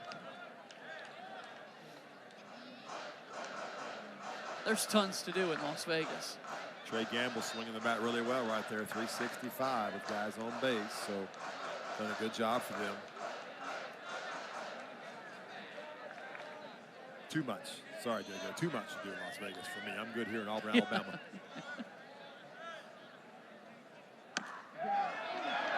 Out of the zone. 2-2. He's thrown 2 fastballs there that were strikes. That wasn't. That was off the plate. It's a good pitch, good take, good call by the home plate umpire. Crowd didn't like it, but the home crowd does like a ball strike call. Like the pick because they went on a 1-2 count. Did Oklahoma? Why not? 2 outs, 2 strikes. Get the runner moving. See if the ball's hit with 2 strikes. It's been a steady diet of fastballs away. See if Marciano goes there again. Pitch. Out of the zone and another full count.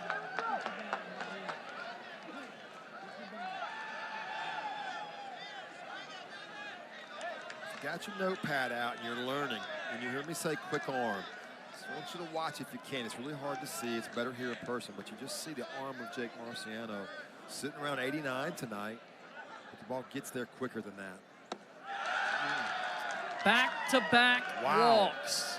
This never happens to Jake Marciano. Got to give a lot of credit to Gamble. That was a 3-2 slider. He just missed away. Really good pitch. Auburn bullpens begins to loosen up a little bit. Well, and Mark, you can tell this never happens. This pitching coach Everett Tiefert is going to make a trip out there to chat with Jake Marciano. L.J. Cormier down in the Auburn bullpen, who's been so good as a freshman, starting to loosen up a little bit. 82 pitches thus far for Jake Marciano. Well, you have to get somebody ready, but I don't think Everett Tiefert, anywhere in his mind, is thinking, hey, I'm going to take you out here. He's letting the bullpen get loose, doing what he should do. But you got a guy at the plate now with a chance who can mash. And if he gets an off-speed pitch hanging, he can make this a 4-0 game in a hurry. So they're talking about strategy, probably on how to get him out, what they want to do.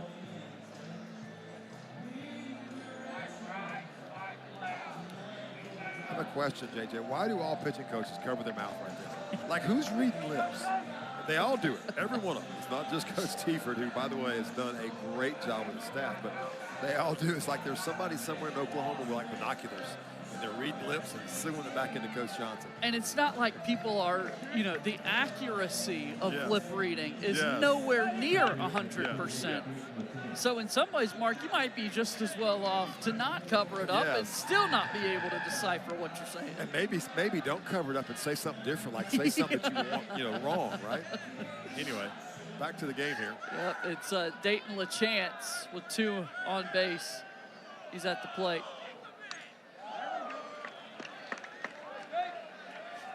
LaChance has been a big bat. You can see the home run power surge. 4 of them over the last 9, nothing. And he was trying to hit number 5 right there. That was a great hack. He's dangerous. He's very dangerous. Hit a ball off the wall last night, drove in 2. He's dangerous, and Auburn knows it.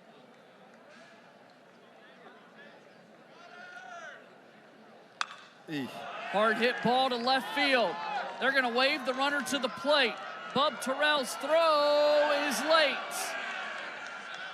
Oklahoma's got a 2-0 lead on the 3rd RBI of the weekend for Dayton LaChance. And he is feasting on mistakes. We call him cripple off-speed pitcher. Watch this. It's a hanging changeup right in the middle, and he's not missing him right now. He is feeling it. Pretty darn good throw by Terrell.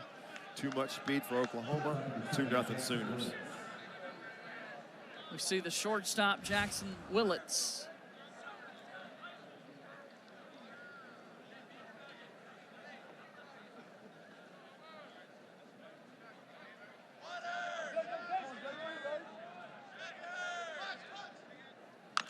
Willits fouls this one off. Trying to come through here for Oklahoma. Son of Sooners associate head coach Reggie Willits.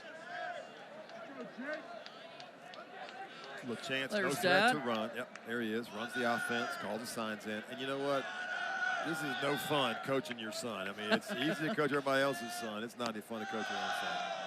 Yeah, calling the offense here. Big spot runners at 1st and 3rd. And your very own, your child, is holding the bat in his hands. It's coaching, no problem. Playing, no problem. But when your kid's out there, your blood's out there, it's just kind of brutal. I'm sure his stomach goes down a little lower when it's his son at the plate. Jake Marciano's okay. He needs to get out of this. Oklahoma would love to put another one across the way that Cam Johnson's throwing the baseball. Marciano's got a pretty good hitter here to work through and make sure they don't score anymore. I think that Coach Willis works out a little bit. Yeah, no kidding. Man, all of them. And his son does too. Jackson put together pretty well. Good pitch. Called strike 3. Marciano with a big strikeout to end the inning. Oklahoma adds to their lead, though, as we go to the bottom of the 5th. 2 fastballs. He has been electric. He's finishing pitches, and he's given Oklahoma probably more than they thought he might get. Now, can he get through 1, maybe 2 more innings and keep it right where it is? He got a 2-run lead now. It's 2-0, the Oklahoma lead over Auburn, as Johnson's got 4 strikeouts over 4 innings with 3 walked batters. He's facing 9-1-2 in the Auburn lineup here, with Bristol Carter, Mason McCrane, and Eric Guevara set to hit. In the last 2 innings now, he's throwing strike 1, which is really big when you have stuff this good. Carter, fly ball to right field. Harris, he's got it. 1 down. When you're facing this kind of a fastball, it's like you're swinging a concrete block. I mean, you could hear it right there off Bristol Carter's bat. It's just such a heavy downhill angle. You can't square it, and when you hit it, it's like your hands vibrate, it hurts, and you just can't square him up. 82 pitches, he's in good shape. He's got another 25 or 30, I think, in his tank.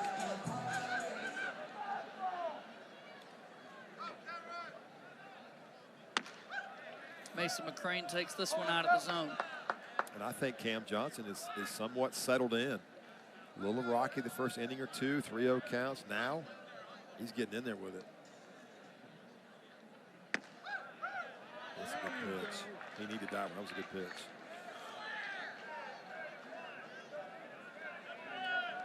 No emotion, no reactions, just doing his job. 2-0's low, ball 3. And again, at this point, Auburn just wants the base runners, trying to find some way to be a spark plug. No real threats, despite falling behind on some hitters. No real threats at all for Auburn so far. Ball 4. McCrane safely aboard.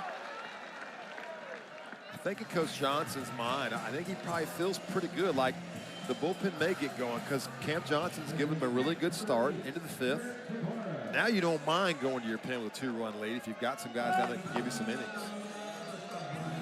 Only hard-hit ball tonight was this guy. Last at bat, and Jackson Willits just smothered it, threw him out. Guevara's got the 17-game hitting streak. And here he is taking ball 1.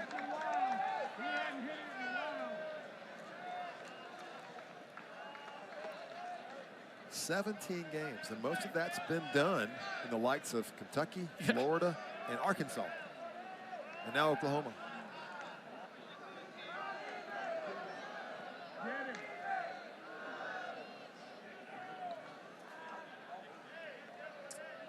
Yeah, that stretch of 17 games only includes 3 non-conference games for Guevara. Everything else has been in the SEC. 2 balls and no strikes. Brendan Brock calls time to go out and chat with It's a good timeout. Cam Johnson. Yeah, I think it's right, JJ. It's a good timeout. Go out there. Hey, dude, stuff's electric. Velocity's down a little bit this inning, now almost at 90 pitches. I mean, nearing 90 pitches, you start to think, well, who's next? Is someone else going to be getting loose? And there you go. Looks like maybe one of the Mercurius brother who we have not seen yet. I think that's him. I saw him pregame. Xander Mercurius. Yep. He's getting loose. Saw him pregame in the outfield. His older brother LJ was the starting pitcher last night. So Xander's starting to toss. 2-0's low, ball 3.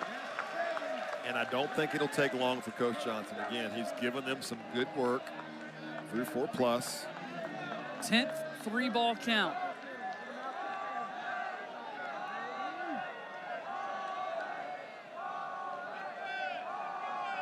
Here comes pitch number 90 from Cameron Johnson. It's in there for a strike.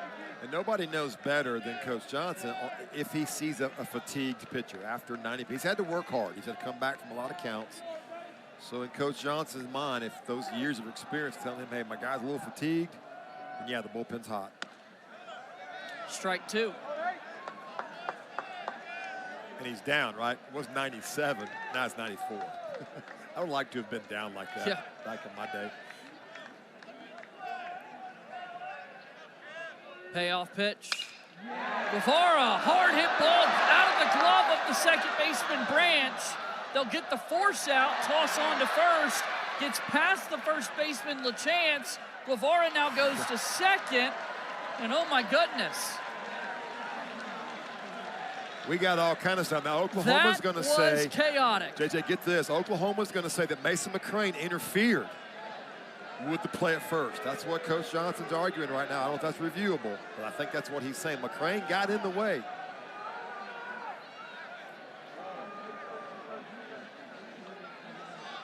So Colby Branch trying to catch the hard hit line drive. Guevara having a laugh with Kyle Branch, Kyle Branch. I don't know if it's reviewable. Yeah, all the umpires are together now. But I got to go with Coach Skip Johnson. I thought it. My eyes kind of saw it. Like, wait a minute, McCrane's in the way of the throw going back to the bag, which got away from the first baseman, LaChance. The thing I don't know, is it reviewable? Yeah. Everyone watching on. Coach Johnson is not going to be happy if this, because I don't think it's going to go his way. And I think he's right.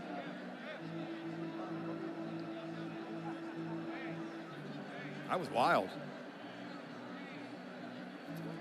I'll admit I'm trying to lip read right now. Not doing too well. If he gets hot here, you might not want to lip read. Yeah. The back and forth conversation, that's Severo January. He's trying to explain, but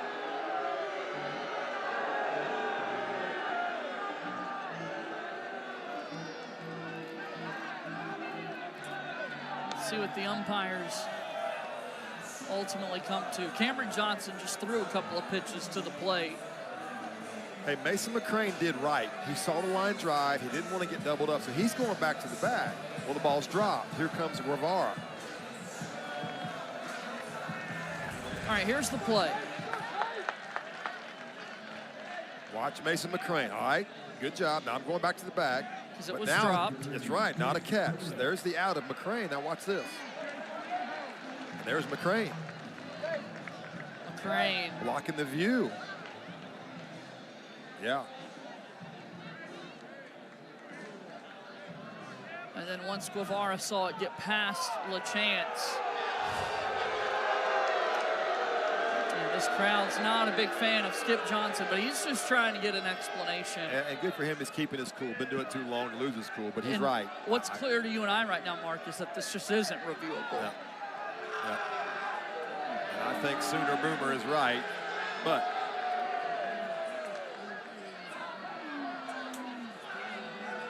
now the whole crew will come back together.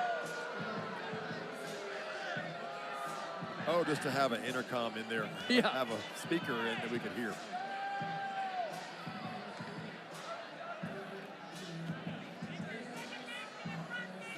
Yeah, mic up the umpires. I think it's gone too far now for the umpires to overrule. If they overrule, you're going to have 8,000 Auburn fans go crazy, and they're making their case for Coach Johnson. Just a crazy, crazy play. Chaotic all the way around. And, JJ, it's a judgment play by the umpire. Nearly a great catch out Great of the play. glove of Branch. Absolutely. Get the force out there, and then the throw to first. Mason McCrane, was he in the way? Was he blocking the view of Dayton LaChance? And Michael Holman is standing right there. So it's a judgment call, and he didn't see it, didn't call. He was right there. He was in position. That could be big, because instead of having the inning over, now Auburn has a guy in scoring position.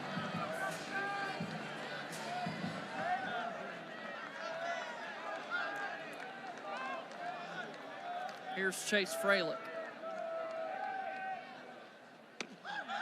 Take strike one. And good for big Cam Johnson. Got a delay, got some emotions. He comes right back and pounds a fastball for a strike.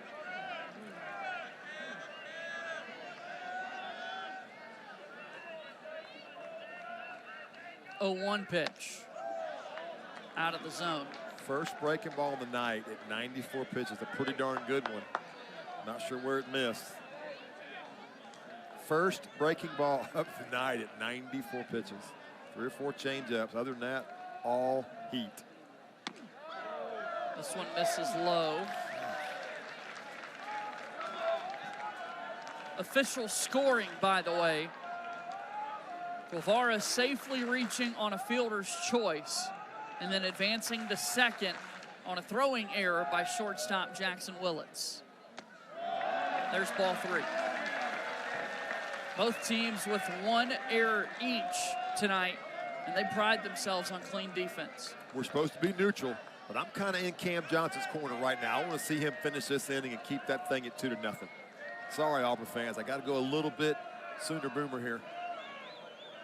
3-1. Good for him. Strike.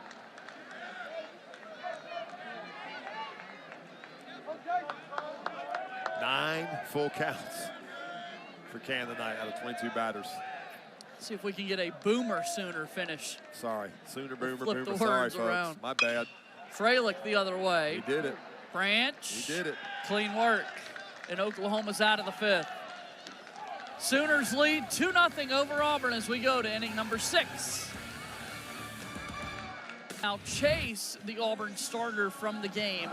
Jake Marciano, just the 3rd start this season with 2 walks. Other than that inning, though, he was pretty special. Got to give credit to the Oklahoma offense. They laid off some good pitches. They got another run in, 2-0. Playing well behind big Cam Johnson. And now we've got L.J. Cormier coming in to relieve Marciano, who has been a really, really good freshman. Probably in the running for an all-freshman team in the SEC. Comes in with a below 2 ERA. He's got a really big 12-6 breaking ball. Turns it over. And yes, you hear Tuscaloosa when he's announced. And you go, huh? What? His dad pitched at Alabama, and here he is as a freshman pitching for Auburn. You don't mention that name around this town much.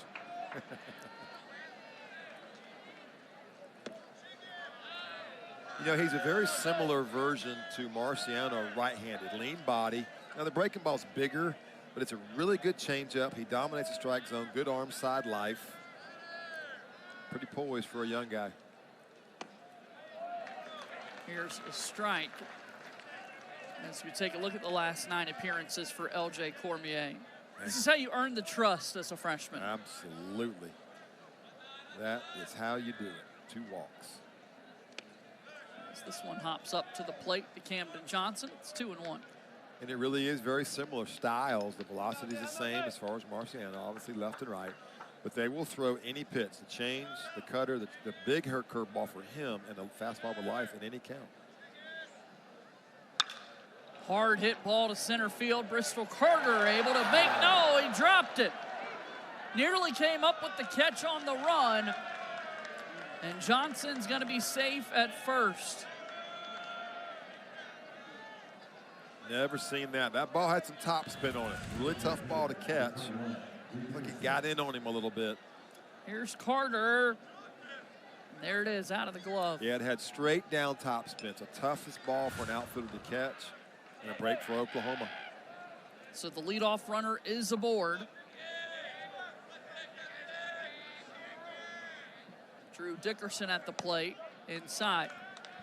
I don't know that I've ever seen Bristol Carter make an error in the outfield, other than a throwing error maybe. But again, really tough ball, hard hit, top spin lob a little bit. Dickerson ahead in the count, 1 ball and no strikes. Has scored an error against Bristol Carter.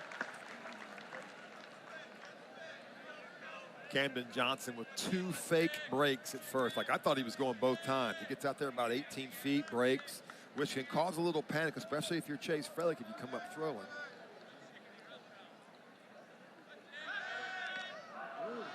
Throw back over to first, sees Camden Johnson get back in safely. It's .97, JJ, on the pick. So as soon as Cormier moves his feet and the ball hits the first base glove, you stop to watch. Less than 1 second. Really good feet, quick release. Camden Johnson just got to be careful. Another throw. Bingaman can't hang on to it cleanly, but Camden Johnson's not able to go anywhere. And this is what you do if you're a pitcher. You pound a good runner. You don't want to throw too much. I've seen that done before too, but you have to let that runner know I've got good feet and good moves. Don't you get out of there. See, 4th in the SEC is Johnson in stolen bases. He's got 22 on the season. He and Brock have 22 stolen bases. Okay. Brendan Brock's the catcher with 22 swipe Good backs. runners, good athletes.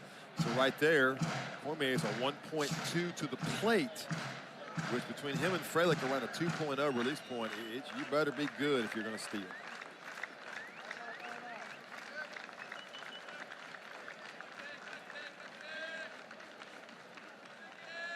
One ball, 2 strikes. The pitch home. Hit out into left field. That's a base hit. Sooners runners at first and second with no outs. We saw this scenario earlier. Same situation now. Harris is going to come up. Last time up, he laid a perfect bunt down the third baseline and loaded the bases in the first inning. Coach Willis wants to talk to everybody. So bring his offensive unit together, trying to add to this 2-run lead. Hey, here's an exciting option here, JJ. You have two good runners on base and a good runner at the plate. The exciting option is this. You could show bunt and double steal. So Auburn's got to be on their toes. Auburn can't assume, okay, you come crashing down and Oklahoma takes the pitch but double steals. Now you got a problem. There was something there in Coach Willett's mind that he wanted to talk about with those three guys. You saw Eric Guevara calling out the defense for Auburn. Runners in scoring position. Both of these offenses been getting the job done. This is a fun moment in this game. If you like strategy, you got it all right now. What's going to happen here on this pitch? Guevara is playing in front of the third base bag. Auburn throws back to second to keep Camden Johnson close. Cormier turned the wrong way. When you pick there, you want to spin. Lucky to make a bad throw because you're throwing against your body. Look at those numbers. Top 2 teams in the conference over the last 10 conference games with runners in scoring position. I know Harris bunted really well the first time. I am not convinced this is going to be a bunt. And I'm not so sure Eric Guevara doesn't think the same thing. Everybody's got to keep their eyes up on the Auburn defense.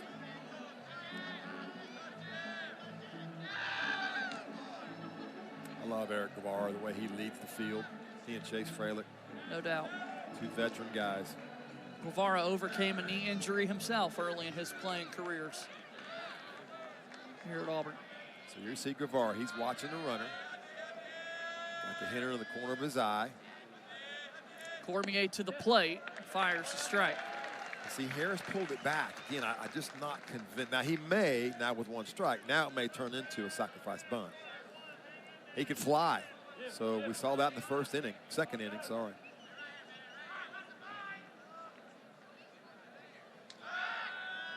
Throw back. Everyone stays put. There is tension. Auburn defensively, what's Oklahoma going to do? Oklahoma offensively, need to get this bunt down, get the runner over.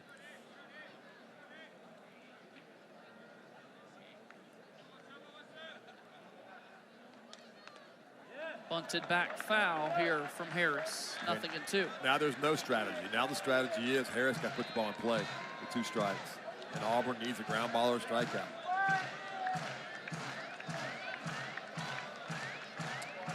No outs here in the 6th.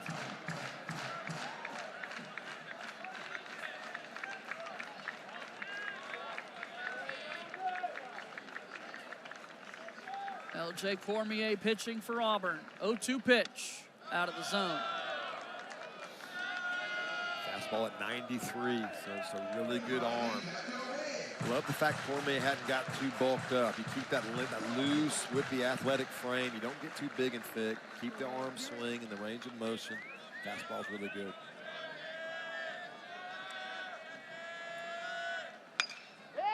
Harris hits it out in shallow center field.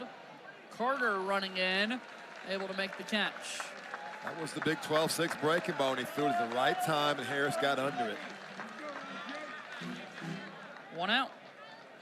Remember now, back in the second inning, Oklahoma had bases loaded, nobody out after the bunt. Yep. Right? And only they got able to a get sack, 1 run. fly, double play. Can Auburn pull it off again?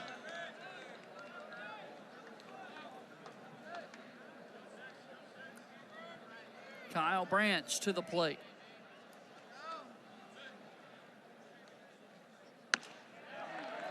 Strike. Pound and pound and pound the strike zone. We'll get you a total for first pitch strikes for the Auburn pitching staff tonight. It's through the roof.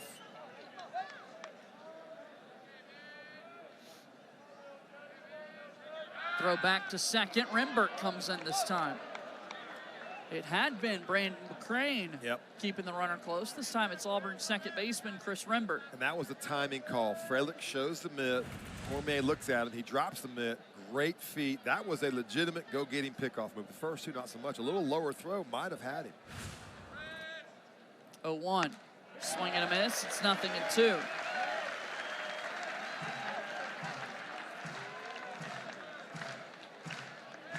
Big 12-6 breaking ball. The reason why he has so many strikeouts, does Cormier more than innings.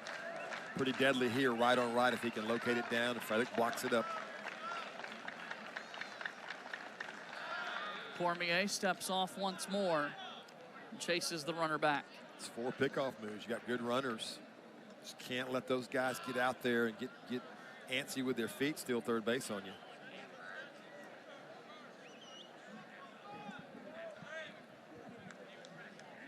Oh, 2.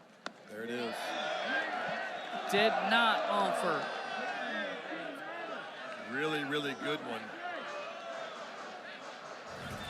Watch how much depth. He did not. Cormier very close to a balk right there, JJ. He's real close to not stopping his hands. He can make sure he sets. 1 ball and 2 strikes. Inside. That buzz to Kyle Branch running in. 2-2. We've talked about it all night. Auburn pitching, their ability to pitch inside. A really good fastball in right there by Cormier. I would look for him to go back to that breaking ball. He's got 2 choices. The big overhand breaking ball, the big power fastball. Pitch. Fouled back. Elevated at 92. Great job by Branch. Just get rid of it.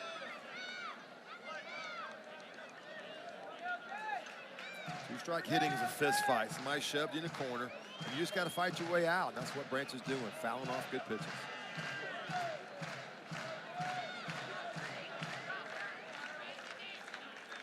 Got 2 balls and 2 strikes.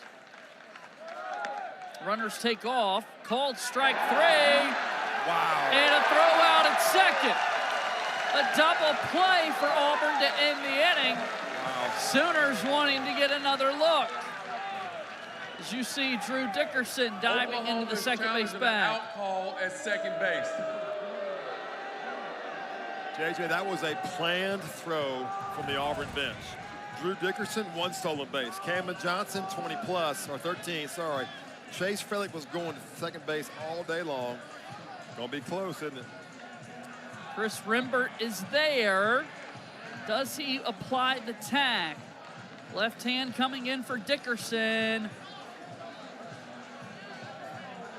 It's hard to see from there. How electric is that play? Strike him out on the breaking ball and then throw to the slower runner. Throw behind the best runner and throw to the slower guy.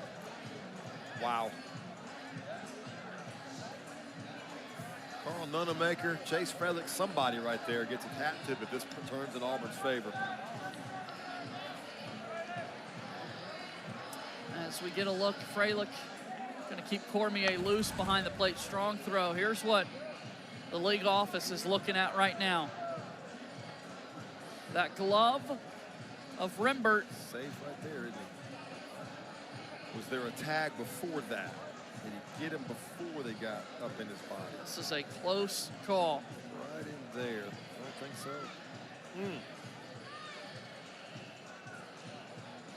Man, could it be any more electric on a game where both teams need a big win?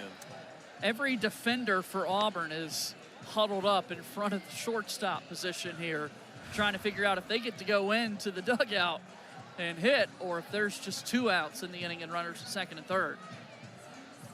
Would you rather be anywhere else than an SEC baseball game on a Saturday night? This is fun. 8 teams bundled up Place to between be. 10 wins and 12 wins, and these 2 teams going at it, fighting for really postseason hosting, not just regular season stuff. All the games across the league have been so exciting. And we're awaiting the call. This would be big, whatever way it goes. For Oklahoma, they would have 2 runners in scoring position with 2 outs. Auburn would be out of the 6th inning entirely and able to bring their bats to the plate. Here's the call. After review, the runner at second base is out. We also had a strike out on the batter. 3 outs. So 3 outs in the inning. The call stands on to the bottom of the 6th. Oklahoma leads 2-0. Oklahoma's got a 2-0 lead over Auburn. They're trying to even up this 3-game series this weekend against the Tigers. And Oklahoma would love to be able to host a regional. Right now projected as a 2 seed, but when you play in the SEC, you are able to build quite the resume. Well, but what they have ahead of them, we can show you that as well as we get into it here. What they have ahead of them coming down the road, the ranked teams, the good teams, yeah, you're exactly right. They are in the game. Need this one big time. 4, 5, and 6 due up for Auburn, and here to begin the 6th inning, Chris Rembert is at the plate, but notably, Cameron Johnson is still pitching for the Sooners. Here comes pitch number 100 as it misses inside for ball 2. Well, and Oklahoma would love to have Big Cam Johnson give him one more. He's given them a lot. He's done a great job. 5 innings, shutout. Maybe one of the hotter hitting teams in the country on 3 hits so far. They'd love to get one more if they can. In there, strike, 2-1.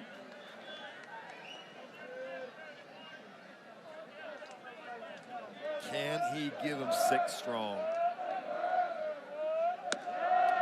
Low, 3-1. Activity in the bullpen. The Oklahoma bullpen's ready. They've had Mercurius down there throwing.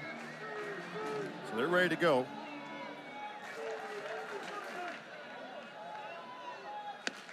Here's a swing and a miss from Rembert. Now the count's full. Just refresh your memory. There's been one JJ hard hit ball tonight. The ball hit by Guevara, 1 hard hit ball all night long. Can Johnson get the outs? Up the middle, backhanded stop by Branch. The jump throw, what a play! Wow. Holy cow, Mr. Talk Branch. about a highlight. Golly, on a plus runner. Backhanded stop up the middle. Kyle Branch. Money. And the arm strength to throw without being able to plant your feet. Brother Colby playing over in Oxford tonight. There's Kyle making a heck of a play here in Auburn, Alabama. Bingham in the batter, taking strike 1. They came in fielding 980 as a team, which is just above elite, and you see why. Bingham hits this one down the right field line, but foul. 0-2 now. Not sure if Cameron Johnson's parents are here or watching, but I know they got to be proud because their boy has gone out and given Oklahoma more than they needed. He really has. His tank has just been awesome to watch do his work. And just going to build for the future. He'll build off of this. His last start was pretty darn good as well, so he's building on 2 now. Outside, 1-2. 106 pitches. To my count, he's thrown 8 off-speed pitches. He's thrown 98 fastballs. Keep doing it. I'm telling you, 1 breaking ball. That one was way out of the zone. And there's the changeup. Oh, that's great.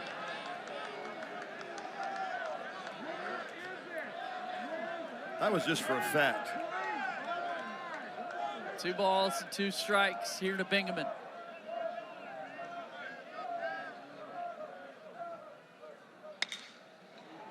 To Branch. He's got it. For Oklahoma, trying to even up this series against Auburn. Again, tomorrow we'll have the series finale. And then here's what's left for the Sooners. Top 25 Florida at home, at Arkansas, currently ranked 24th in the country. And then a Tennessee team to close out the year who's just outside of the top 25. Yeah, go have a winning record against those 3, 6, 9, 10, 11 games counting tomorrow, and you're hosting. That's why this time of year people begin scoreboard watching so much. An errant pitch here from Johnson. Every SEC fan wants to be in their stadium with their team hosting all the way to Omaha. Yeah. Auburn last year was a number 4 national seed and got beat in the Super Regional. And here they are now, both teams with the opportunity to do just that. 1-0. Inside. 2-0 to Buff Terrell. Glancing, JJ, at Colby Branch's fielding percentage, 986. Yeah, Willett's 993. And that's 99% of the balls hit. He's made one error, has Jackson Willits up the middle. Talk about a combo up the middle. Those two guys. 3 errors combined between the two middle infielders for Oklahoma in 41 games.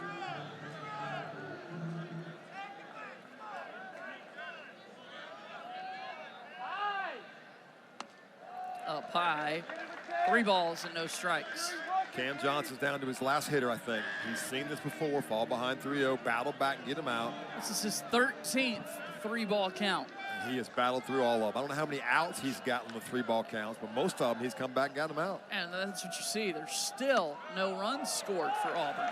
It's a walk for Bub Terrell, and this will bring the tying run to the plate. I think that's it. Yeah. Coach Johnson way ahead of me. What an outing. And watch his teammates. Look at them, all of them. High five, pat on the back. That's a big old back to pat on. Hugged by the catcher. And I guarantee you his head coach owes him a little love because he gave him a great night. Cameron Johnson threw 115 pitches against the Alabama Crimson Tide. Here he is with 112 against Auburn, making an impact. But the Sooners are set to go to the bullpen. And it'll be Xander Mercurius coming in to throw here for Oklahoma. What an outing from Cameron Johnson to start the day. Just fun to watch, just old school. Here's my fastball, hit it. And when you don't give up hits, you can fall behind and walk some guys. So he gave up 7 base runners tonight, 3 hits and 4 walks. Maybe 1 error for the Oklahoma defense. So when you don't give up runners, doesn't matter how you give them up. There's the line there, 5 2/3, 3 hits, no runs, 5 walks and 4 strikeouts. Oklahoma leads by 2 as they go to the bullpen. Bullpen, there's Cameron Johnson, and what an outing he had. Special tonight, not giving up any earned runs, much like Saturday's outing against Missouri. It's been a good week for him. 3 walks, 5 walks, 3 hits, 8 base runners, and now younger brother, of LJ Mercurius, Xander Mercurius, freshman, true freshman, Las Vegas, comes in a hot situation. 12th appearance, 4.63 ERA, 23 innings, 21 strikeouts, 7 walks. He grew up in the heat, and he's in the heat right now on the SEC, on the road in the SEC. Here's Brandon McCrane as this first pitch misses low, 95. Yeah, I mean, older brother, 6'3", he's 5'10", but the same 95-mile-an-hour fastball coming out of their hand. So that's ball 1, and Xander's trying to see if he's got the pitch comp coming. It goes right in the brim of the hat, and they can hear a computer-generated voice coming out of Coach Johnson's microphone. He talks to the first baseman, the catcher, him. All of them, I think, now have an earpiece in. Everybody knows how to shift and what's coming.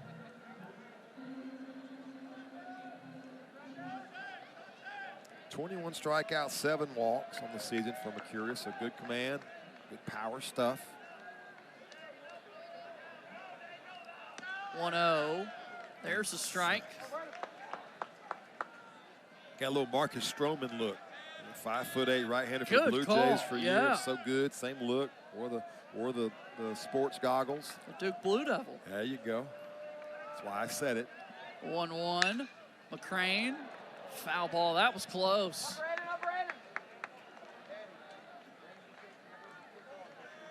So now it's 1-2.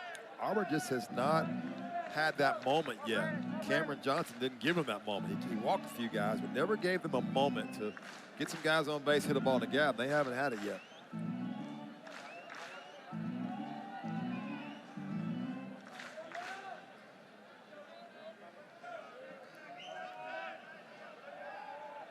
One, 2. Low.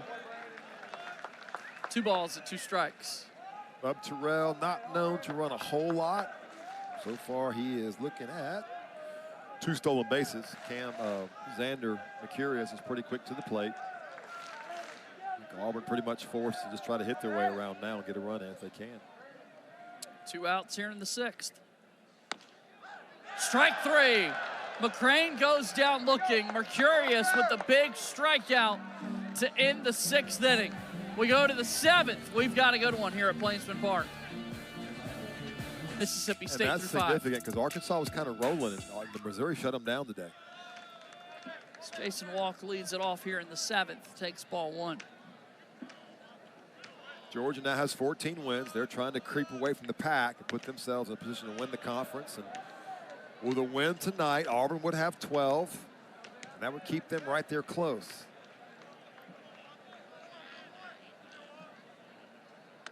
Swing and a miss, 2-1. Yesterday we saw Alabama and Tennessee in a doubleheader. Today it's Georgia and Ole Miss that are playing a twin bill. The rain we did not get here in Auburn, Alabama. Apparently they're getting it somewhere else. Why is that? I don't know. We are just dry and needed. Good fastball there in. You know a lot of things. I figured maybe you knew The plains. where the rain went I to. don't know. My grass is in bad shape. Need some help. 2-2 on the way. Swing and a miss. Cormier's got a strikeout. All right, so Friday night, it was pretty special in the SEC. We mentioned what Auburn was able to do, taking game 1 of the series here. Tennessee won both games of the doubleheader yesterday. Mississippi State walking off LSU in the 11th last night. And then Florida beat A&M. A&M had been 11-1 in their last 12. And Florida, I think, came back and won today. They won 2 in that series after losing 2 to Auburn last weekend down there in Gainesville. Or A&M won today. They did A&M win. They won split. the series, Okay. yep. Okay. Or tied the series up. Just good baseball all around. It's just really good baseball.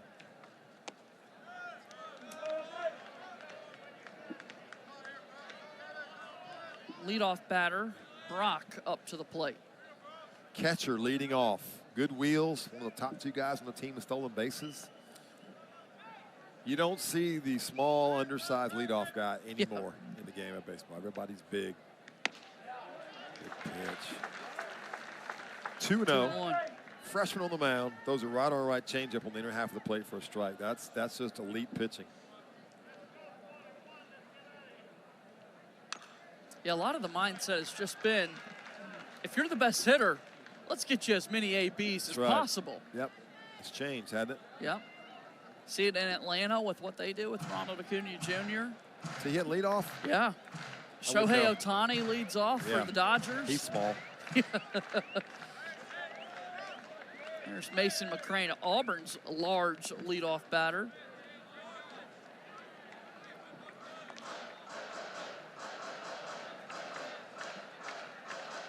.6'7" out in the outfield.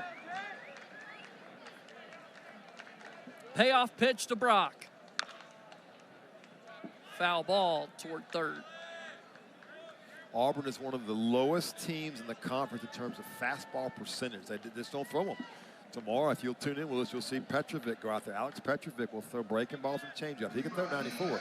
But Auburn just ranks really low as far as using their fastball. Alvarez does it, but the rest of them mix changeups, cutters, sliders, and fastballs. Curveballs, sorry. Payoff. Fly ball, left center field. Carter arranging over, and he's got it. 2 outs.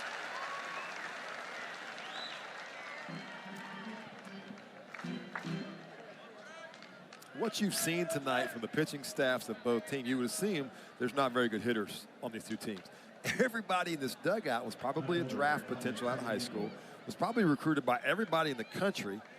And here they are now, and we got 10 hits total. We have 2 runs scored because the pitching has just been that next level tonight by both sides. Trey Gamble's at the plate. High in the zone for ball 1. It's the Sooners left fielder. Yeah, Auburn doesn't really want to see LeChance up this inning with guys on base. They would like to get an out here if they can against Gamble. LeChance is probably, with it, not probably, he is the hottest bat in that Oklahoma lineup, and he's hitting everything really hard. An out would send this game to the 7th inning stretch. 1-2. LeChance, 6 straight games with a run driven in. Change up, breaking ball, mix. See if he goes fastball in here. Trying to go up. It's got to be fun if you're Chase Frelick because you don't take a beating back there. Yeah. You can count on the ball being in the zone you want it. You can call a game, get into a rhythm. So fun for a catcher when you know you can count on your guys. Gamble, line drive to right field. McCrane caught it. Wow. Inches above the grass. He's able to put it away and send the game to the 7th inning stretch. In the 7th inning, Auburn trailing by 2. Mason McCrane will hit 3rd this inning for the Tigers.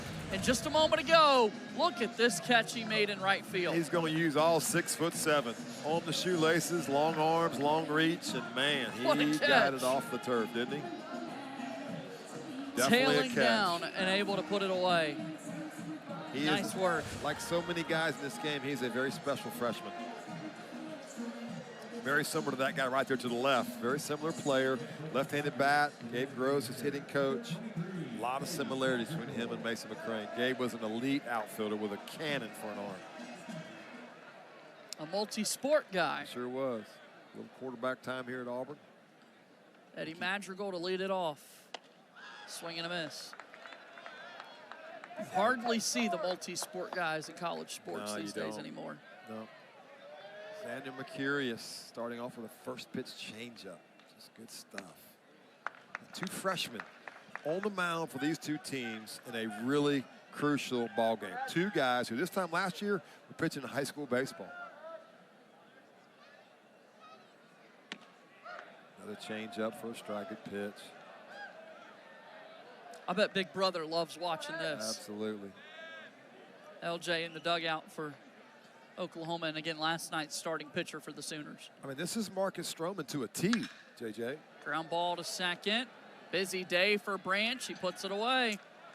Those 2 guys in the middle aren't going to miss a ball. They're not going to make an error. I thought maybe that ball gets on the grass. No, it's like playing off turf.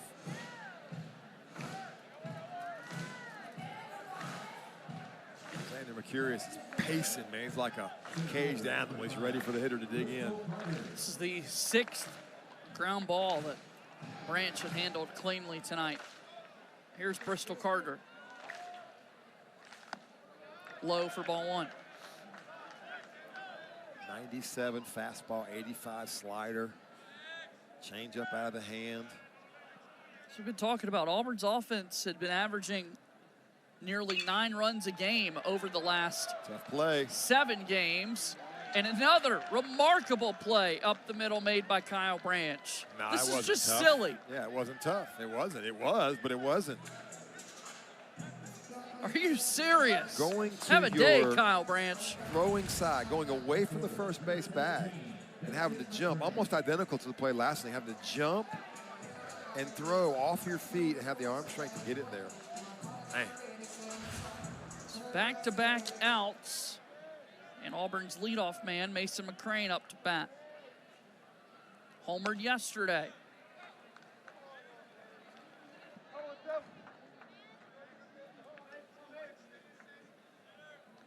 McCrane's been swinging a very hot bat. Still looking to get his first hit of today's game. I'd love to have 1 second, maybe 2 or 3, to ask Xander Mercurius if he did, because he grew up in the Marcus Stroman. He would have been, you know, younger, high schoolish, watching Marcus Stroman, because it's really identical. The motion, the hand rhythm, everything. Stuff, 97. Last night, Mason McCrane led off the game. Auburn hasn't scored yet, and yesterday they wasted no time scoring. They did not. That was his 4th in 4 games. Hit 3 down in Gainesville when he was put into the leadoff spot due to an illness to Bristol Carter. He hit his 4th one yesterday. High for ball 1. This is a tricky arm he's facing. It sure is. The thing that was most fun about Marcus Stroman was the 8-pound chain that he wore around his neck. It never bothered him. It flew everywhere. It's fun to watch him pitch with that gold chain around his neck. If you could flash the bling, do it. Small gold chain here. Xander's got to earn that big gold chain. He's earning it right now. No kidding. 2-2 here to Mason McCrane. Well hit, left field, back at the wall, caught. Play. What a play. Trey Gamble leaps and takes a hit away from Mason McCrane. 7 innings complete. Lead for Oklahoma with 2 innings left to play. Sooners are 19-2 when leading after 7. And here's another positive number for Oklahoma. They are 12-4 in games decided by just 2 runs or less. I'll tell you what, the way Xander Mercurius is throwing, they have a pretty good closer with 6 saves down there as well. They should feel pretty good. Would love to get a couple more, I'm sure, but right now it's in the hands of the pitchers. Now, worth noting, one of those 4 losses would be yesterday when Auburn knocked them off by a score of 6-4. So this is the heart of the order that L.J. Cormier is going to face. 3, 4, and 5 batters due up here. LaChance, Willits, and Johnson as McCrane handles this ground ball cleanly. 1 out here in the 8th. I was about to say the hottest guy in the lineup, but L.J. Cormier threw a good off-speed pitch and got him out. He wants to swing, does Dayton LaChance, and he did. They got him on his front foot and rolled him over. So Jackson Willits, the switch hitter, now hits from the left side. Showing bunt and takes a strike. Big overhand breaking ball. Just cannot walk to home plate and count on anything from the Oklahoma lineup tonight against Marciano and now against Cormier. Auburn could count on fastballs from Cam Johnson. It was just that good. Willits hits this fly ball to left. Terrell ranging back. Puts it away for the 2nd out. I was just about to make a comment about how far into the left center field gap Bub Terrell was. Had him shifted. And I mean, it was right where he was. That's the analytics, isn't it? The analytics of the game have taken away a lot of the element of surprise. I mean, he was nowhere near left field when that pitch was thrown, but he was right where he needed to be to catch that fly ball. And Jackson Willits with 140 at-bats now to analyze what he does, where he hits the ball. Same thing here against Cameron Johnson. Same exact position for Bub Terrell. Straight away at center, pretty much. Straight away and right, but more a little bit oppo, kind of a pull side in the gap. Yep. Way over there. 0-1. Hit to center field. Bristol Carter running in. He's got a dive. And Bristol Carter puts it away for the outs. Lost the shades off the bill, but he was able to hold on to the baseball. That's the important part. Look at number 5, fly. Auburn trails by 2 going to the bottom of the 8th. Of the 8th inning, Auburn trails 2-0 here against Oklahoma. Sooners trying to even up this 3-game series. Eric Guevara, he's got a 17-game hitting streak, the longest active one in the SEC. He's in danger of having that snapped. He bats now. Yeah, it's on the line, isn't it? It's on the line against one of maybe the better relievers we've seen all year, and Xander Mercurius sitting 97 with a breaking ball and a great changeup. First pitch to Eric is a swing and a miss strike. That is a nasty, I mean nasty breaking ball from the freshman.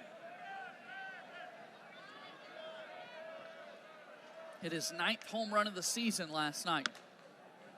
On a pitch inside here for ball 1. When you see a hitter swing level, the catcher catches the ball right above the dirt, that just tells you the hitters, it's all about perception. The eyes see it, and they tell the brain this ball's down the middle. So once you commit to the swing, you can't adjust. That late break is what makes that swing look so awkward at times. 1-1 pitch. Off the plate and away, ball 2. Only 3 hits tonight for the Auburn offense. Who was hot coming in. Here's a swing and a miss. 2-2. 17 home runs over a short stretch. They've hit 3 in a game. Was it 4 times now in a row? Yep. And the Oklahoma pitching staff has said, not tonight. 2-2 the count. A foul ball here from Guevara.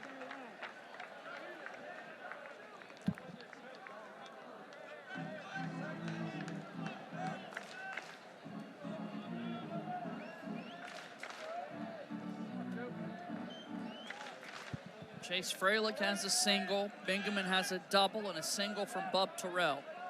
Those have been the 3 hits for Auburn. Called strike 3. Guevara goes down looking. Xander Mercurius with the big strikeout. It's going to be the breaking ball. He threw 3 up. Guevara swung and missed 2. That one was a little bit of a hanger, and it really was effective. It was an effective hanger because it's middle in. Guevara didn't like it, but pretty close with 2 strikes. So now we see Chase Freilich come to plate. And again, this Auburn team has squared up 1 ball.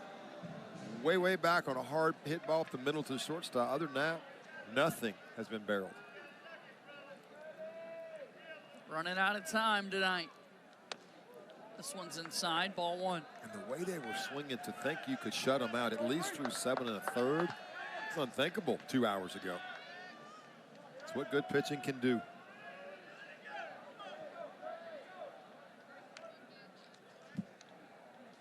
One-oh pitch. Freilich hits this ball high and deep, center field, way, way back, it's gone! Off the batter's eye in center. And Auburn is on the scoreboard.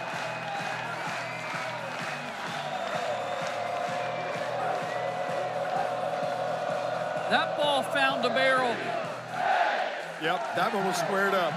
Got a fastball in the middle, and Chase Freilich just so good. Such good hands, exit velocity, power, and the celebration in the dugout is what I love the most. Smoked.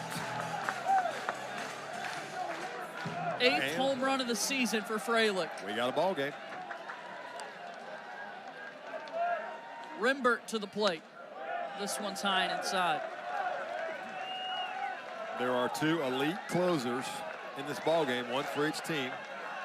Got a feeling it's going to fall into their hands. There you see it, 106 and 411 feet. Strike to Rimbert. Yeah, to reiterate what you said, Mark, 106 miles per hour, the exit velocity on that one. 1-1 pitch. Rimbert fouls it off.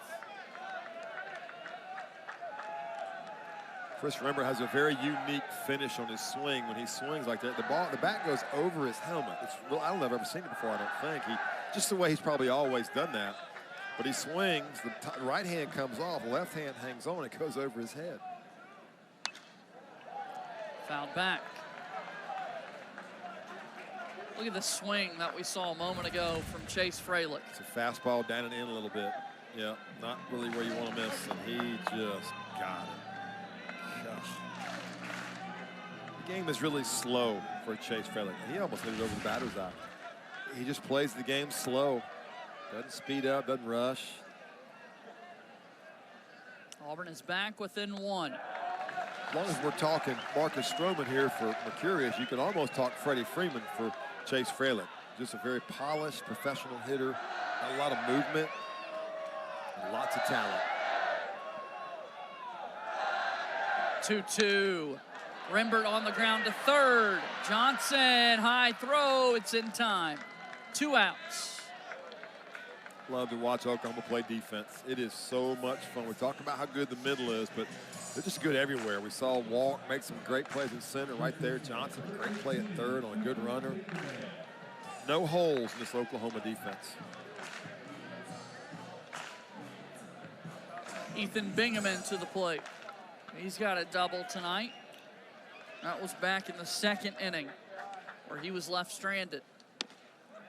Bingaman takes this one out of the zone. This is the way it should be, isn't it? This is the way it should be. When you got 2 teams on the road in this league, huge crowd, this is the way it should be. Here's the strike.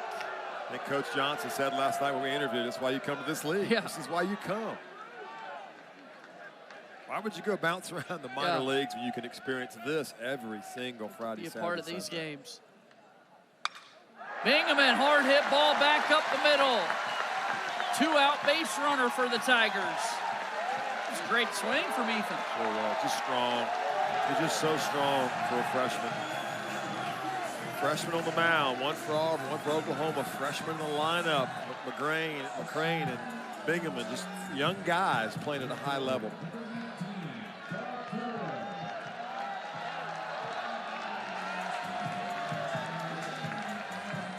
Wonder how long Oklahoma will wait before they go to Jackson Cleveland. He's their closer, I guess, with 6 saves.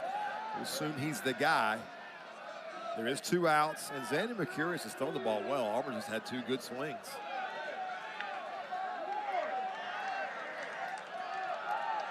Bob Terrell. He's got a strike. In between innings, we saw starting pitcher Cameron Johnson run out to that bullpen for Oklahoma. I'll close for you, Coach. Let me get loose. A 1. Swing and a miss from Terrell. It's 0-2. Good off-speed pitch there. They'd like the NCAA softball re-entry rule to come into place. Let me come back in. I only feel 112. I got some more. There he is. Look at, he's Yeah. still. And now he's back in the dugout. Man, Coach should have put me in the back and game. I forth. told him I closed. He said, I thought maybe if I ran out to the bullpen for a little while, they might forget that I had already pitched tonight. I like that pitch. Take that 96 on 2 strikes and run it right up under the hitter's chin. Swing and a miss. A And some big energy. strikeout for Xander Mercurius. Yes, sir. Needed I to got make a this. big pitch, and he did. He is fired up. That's a big timeout. Boomer Sooner. They've got a 1-run lead going to the 9th. 2-1 baseball game. 1-run game records for these 2 teams. They've both played in 10 total 1-run games. Oklahoma 7-3 in those contests. Auburn 5-5. This is going to be a great finish. And here's the best thing. You and I got in free. Yeah. We got in free to come watch this, JJ. This is the Indeed. greatest scam going. You and I getting in. Getting to be a part of Awesome. this action. And the word to Coach Johnson, wouldn't want to be anywhere else in the SEC. Drew Dickerson fouls off the first pitch. And both these teams just showing tons of emotion. On a swing and a miss. The defense has been through the roof for both teams. The pitching has been through the roof. The hitting has been minimal because of the pitching being so good. Xander Mercurius fired up with his inning-ending strikeout just a moment ago on the mound for Oklahoma. Cormier, this is a ground ball. Guevara, high throw, in time. Tell you what, Oklahoma can just run. Dickerson there getting after it. Guevara almost took a little too much time. He had to kind of adjust his body and wait, and then use that arm strength to throw through it. Drew Dickerson was flat hustling. We were showing tonight's starting pitcher Cameron Johnson in the dugout for Oklahoma. We also noticed L.J. Mercurius, last night's starting pitcher. He was standing up on the bench there in the dugout to make sure his brother could see him. Go get him, little brother. And some fire when Xander Mercurius got that last out. Out of the zone, ball 1 to Desan Harris.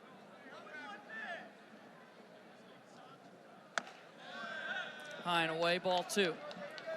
Auburn has their bullpen throwing for maybe Garrett Brewer getting loose. It's become a bullpen game. Xander Mercurius chatting with Cameron Johnson right now in the Oklahoma dugout.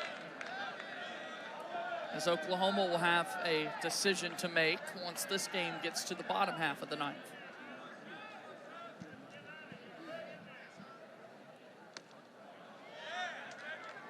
Ball 4, it's a walk. Harris down to first. Rare walk by Cormier and really comes into big time.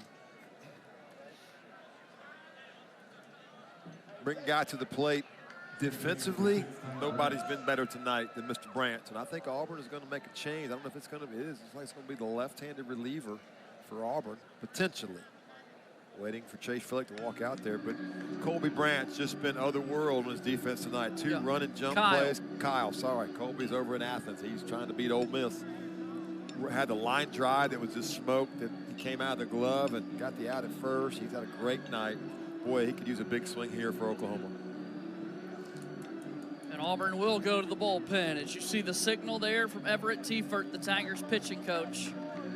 L.J. Cormier over 3 strong innings. And Abe Chancellor will be called upon to come into the game. I had that wrong. I said Garrett Brewer. Abe Chancellor had a really good outing. Has not thrown much at all. Threw great in Gainesville last week. Guess what? Earned some trust, earned a chance. Here he is, maybe the biggest situation of the season for Auburn coming in. A 1-run deficit for the Tigers as they go to the bullpen. It is a call to the bullpen for the Auburn Tigers left-hander Abe Chancellor from Dothan, Alabama. Coming into the game, a 1.23 ERA for the redshirt senior. 6'3", 174, and a massive spot that he's entering in tonight. And did a massive job. Coach Thompson singled him out for his work last week. There you see, he's only pitched in 6 games, 7 innings. But he did it last weekend. He's the only junior college transfer on this Auburn team. The rest of them are portal guys and freshmen. He's a junior college guy pitching here, the biggest night probably of his career. Although last week was really big to get them to win down in Gainesville. Yeah, it was a career high 3 innings that he was able to throw against Florida. And it's interesting, we're talking about it during the break, JJ, why bring him in versus the right-handed hitter. The matchup seems better, but there's something that Everett Tiefert knows that we don't know to bring him in right here. Kyle Branch, the batter. Throw over, runner takes off towards second. It's a high throw. Harris is going to be safe at second base. Man, Auburn thought they might have had the second out of the inning. I'm not sure Ethan Bingaman ever got his feet set.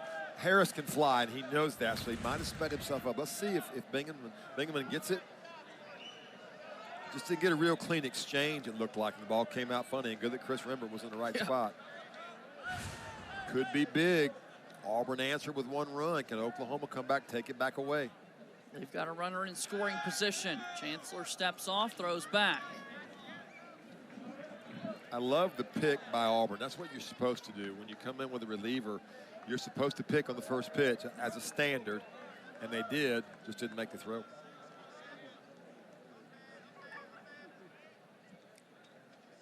Pitch to the plate. In there for a strike. 89 on the radar gun from Chancellor. Yeah, good stuff. There's L.J. Cormier's line. Over 3 innings, 1 hit, 1 walk, 2 punch-outs. Really good. 2 freshmen, him and Mercurius going at it. Boy, he had a good night. Another throwback to second. And Harris is safe. Everything has been so clean. From the pickoff moves to the defense by both teams, the strike throwing, it's just been such a clean game, and that comes from hours. You heard Andres Alvarez talk about twice a week for an hour they do PFP, pitcher's fielding practice. Oklahoma does the same exact thing. Foul ball from Branch. Cannot even imagine, if you're watching the game, listening to us in broadcast, how many hours go into making it look this polished. Polished is the word. I thought it was cantaloupe. Well, no, that was dugout humor. There ain't no humor in those weekly sessions. Those things started happening back in August, and they're still happening weekly. 0-2.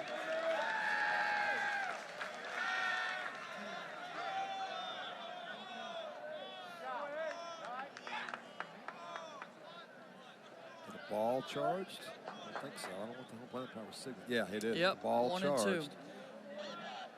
I guess because he didn't throw it or he tried to pick off twice. Freilich is discussing what went on there. Didn't give the batter a chance to get set. I saw that last night. I was watching a game. The pitcher has to give the batter time to get himself set, but he didn't pitch. He picked, so I don't know. Now they took the ball off. Now it's saying 0-2. 1-2 on our screen there on your monitor. Yeah, it's 1 and 2. It's 1 and 2.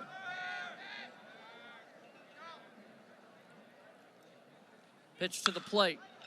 To short. McCrane throws to third. Big collision at the base. And they're going to call him out. Golly. The beat just goes on and on and on. It's a mistake by Harris. The ball's to your left. There's a base runner at second. you cannot advance. But what a play by Brandon McCrane. And a tag and the collision. Yeah, Guevara stepping in for this. Look at the quickness. Ball got up on him a little bit. Guevara's just got to wear it, trying to apply the tag. Came off the bag right there, and he's out. Man, another piece of defense by these two teams. 2 outs in the ninth. Jason Walk, the batter. He fouls off the first pitch. And it is a mistake by Harris, no doubt, but you react. Things happen quick, and that ball was smoked. And he's a good runner. You really got to give all the credit to those two guys. It's shortstop, and it's a 5 spot for Auburn.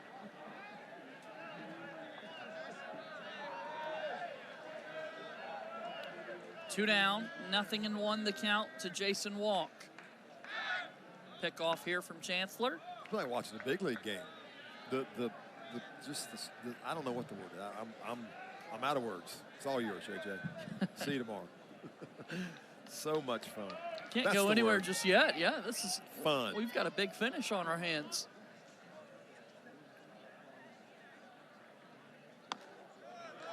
One and one. My mind is grinding on what Oklahoma will do if it stays right here. What will Coach Johnson do in the 9th inning? He's got a guy throwing really, really good. He's got an elite closer. It'll be kind of fun to watch what he decides to do, what step he takes in this chess match we got going between him and Coach Thompson. Mercurius locked in over there in the OU dugout. Sooners and Tigers, first ever meeting in a conference series. They've met neutral sites. Oklahoma leads it 6-1, I think, right? Yep, so now it'd be 6-2 after last night's win for Auburn. No disappointment at all.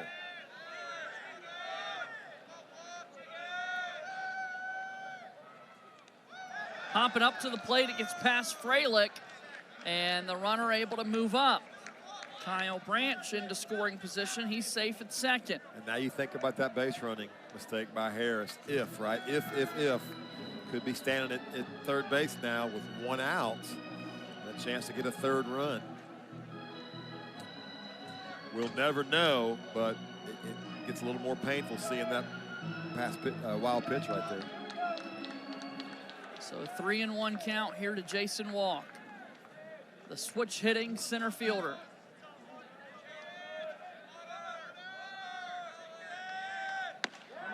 There's a strike. Good pitch from Abe Chancellor. Yeah, I got to say you're really proud of Abe Chancellor. He's sat for 2 years. I bet he threw less than 10 innings last year. His innings have been in kind of midweek blowouts, to be honest with you, but he stepped up last weekend and now gets a chance here in a big situation. Good for him. 3-2 pitch. Swing and a miss, strike 3. Abe's got some things to say as we head to the bottom of the 9th. Massive job out of the bullpen for Abe Chancellor. He's given Auburn a chance. Oklahoma 3 outs away from a win. Auburn wants to come back.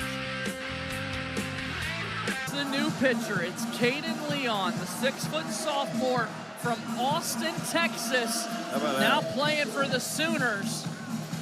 Hated Longhorn 18th appearance. Yeah. There you go. The walks is the only thing concerning, but I don't know what's happened in the last 3 or 4 outings. Those could have come earlier. I've been going off the stats and building up Jackson Cleveland, but here comes Caden Leon. Tells me that Coach Johnson trusts him and that he's earned it his last few outings. Yeah, 1 save this season for Caden Leon compared to 6 saves for Jackson Cleveland. Brandon McCrane is the batter. So you got Leon from Austin, Texas, pitcher for Oklahoma, and you got Cormier from Tuscaloosa, Alabama, pitcher for Auburn. Go figure. Yeah, what's a rivalry? Go figure. McCrane's looking for his first hit of the game. This one's inside. These comebacks in the bottom of the 9th inning, Mark, you always talk about the leadoff, that first guy. No doubt. Absolutely. And Auburn has not gotten them much tonight like they did last night. In there for a strike. 1-2 to McCrane. 94-98 all night long from Oklahoma. Mercurius, Johnson, and now Leon. All right, we've got timeout here, Mark. Here's Gabe Gross chatting He uses the word a lot. I heard him in January scrim. He uses the word reset. Like, didn't like that call, let's reset. So that's just it's a psychological conversation. That's a calm down. Not that he wasn't, but just get your mind right and let's reset and get ready to go. That's all that is. That's a veteran hitting coach getting in a little bit of the mind of a young hitter, reminding him what the focus should be. It's great. Big spot here.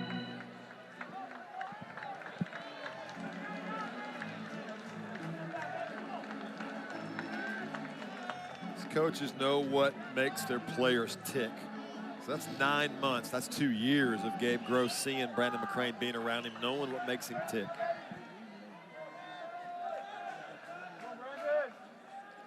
One and two the count. Leon throws home. Hard hit ball to short. Willits gloves it, throws, got him. Do not want to hit it there. I don't want to hit it to any of them. All 9 of them. Catch it and throw it as well as anybody in the country. Big first out. And Eddie Madrigal will be the batter. Will we have drama, or will Caden Leon just pour water all over the fire and give Auburn nothing to get fired up about?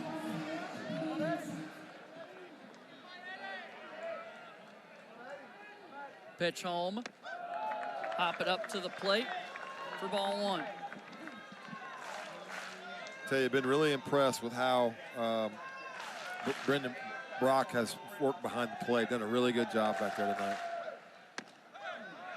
There's a strike. It's 1-1. This is just wild. These are elite arms.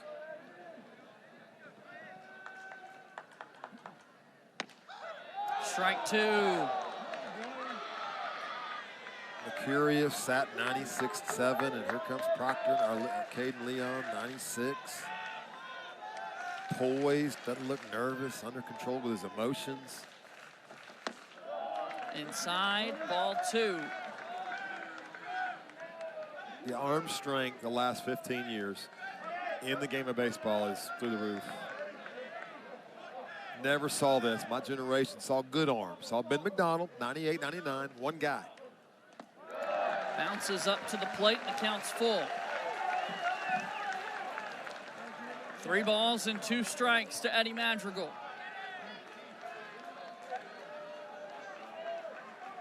Huge moment.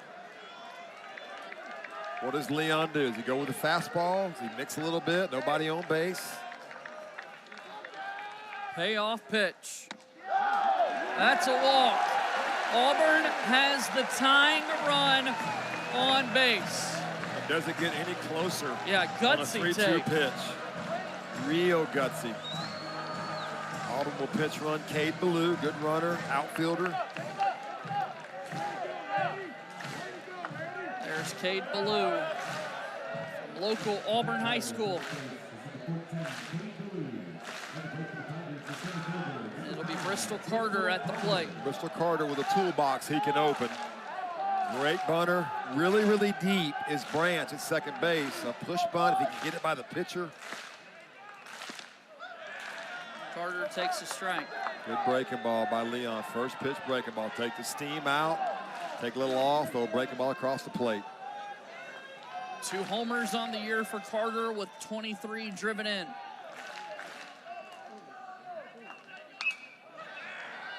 Reached for that one and fouled it back. Uncharacteristic. He doesn't strike out a lot, doesn't chase balls out of the zone. That was a great 2-strike swing. The problem was it was 1 strike.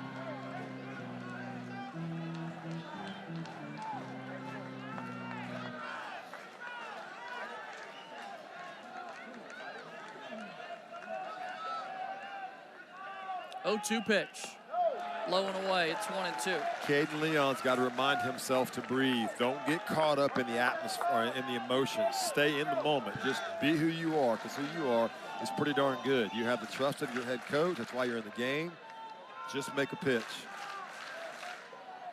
1-2. And he did. Swing and a miss. A big strikeout for Leon.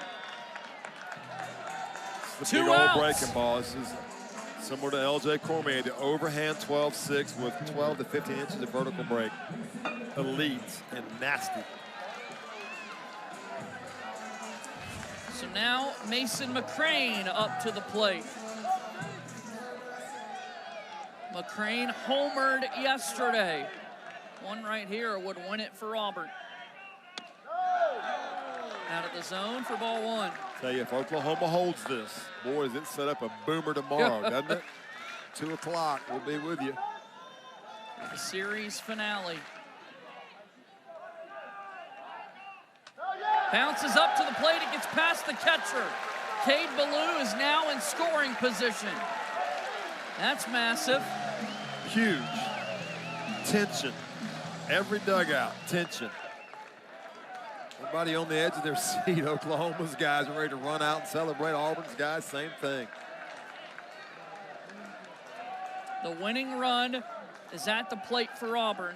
The tying run is at second base. Outfield's really deep. A single, Cade Ballou's got a chance to score. McCrane at the plate. Hard hit ball up the middle. Diving stop by Branch. Throws on to first. Wow. Oklahoma has won the game. Night long, Mr. Kyle Branch. Branch saves the ball game for the Sooners. I don't know if there's an SEC Defensive Player of the Week, but that guy earned it tonight. Mr. Branch, Kyle Branch, 4 plays. This might be the best of the whole bunch. An incredible diving stop back up the middle. Felt like Auburn could have had a chance to tie it up. Take a look at this play. God. Yeah, that ball gets by him. It's tied. Ballou's on the run deep. The outfield's deep. Game-saving play by a step. And just like that, Man. these two teams, once again, identical records. And we've got a rubber match tomorrow. I don't want to leave. Can we stay here and do it again? I mean, it's early. It's not past my bedtime. What a ball game by the Oklahoma Sooners. And that guy, number 6, he single-handedly willed them to a win with his defense, along with really, really good pitching by the Sooners. Yeah, right there, Xander Mercurius, one of the great pitchers for Oklahoma tonight as well. So for Mark Fuller, I'm J.J. Jackson saying so long from Auburn, Alabama, where our final score is a 2-1 win for Oklahoma. Join us for the series finale tomorrow at 3 p.m. Eastern. To watch this game and others in their entirety, head to the ESPN app. This has been a presentation of the Southeastern Conference and ESPN.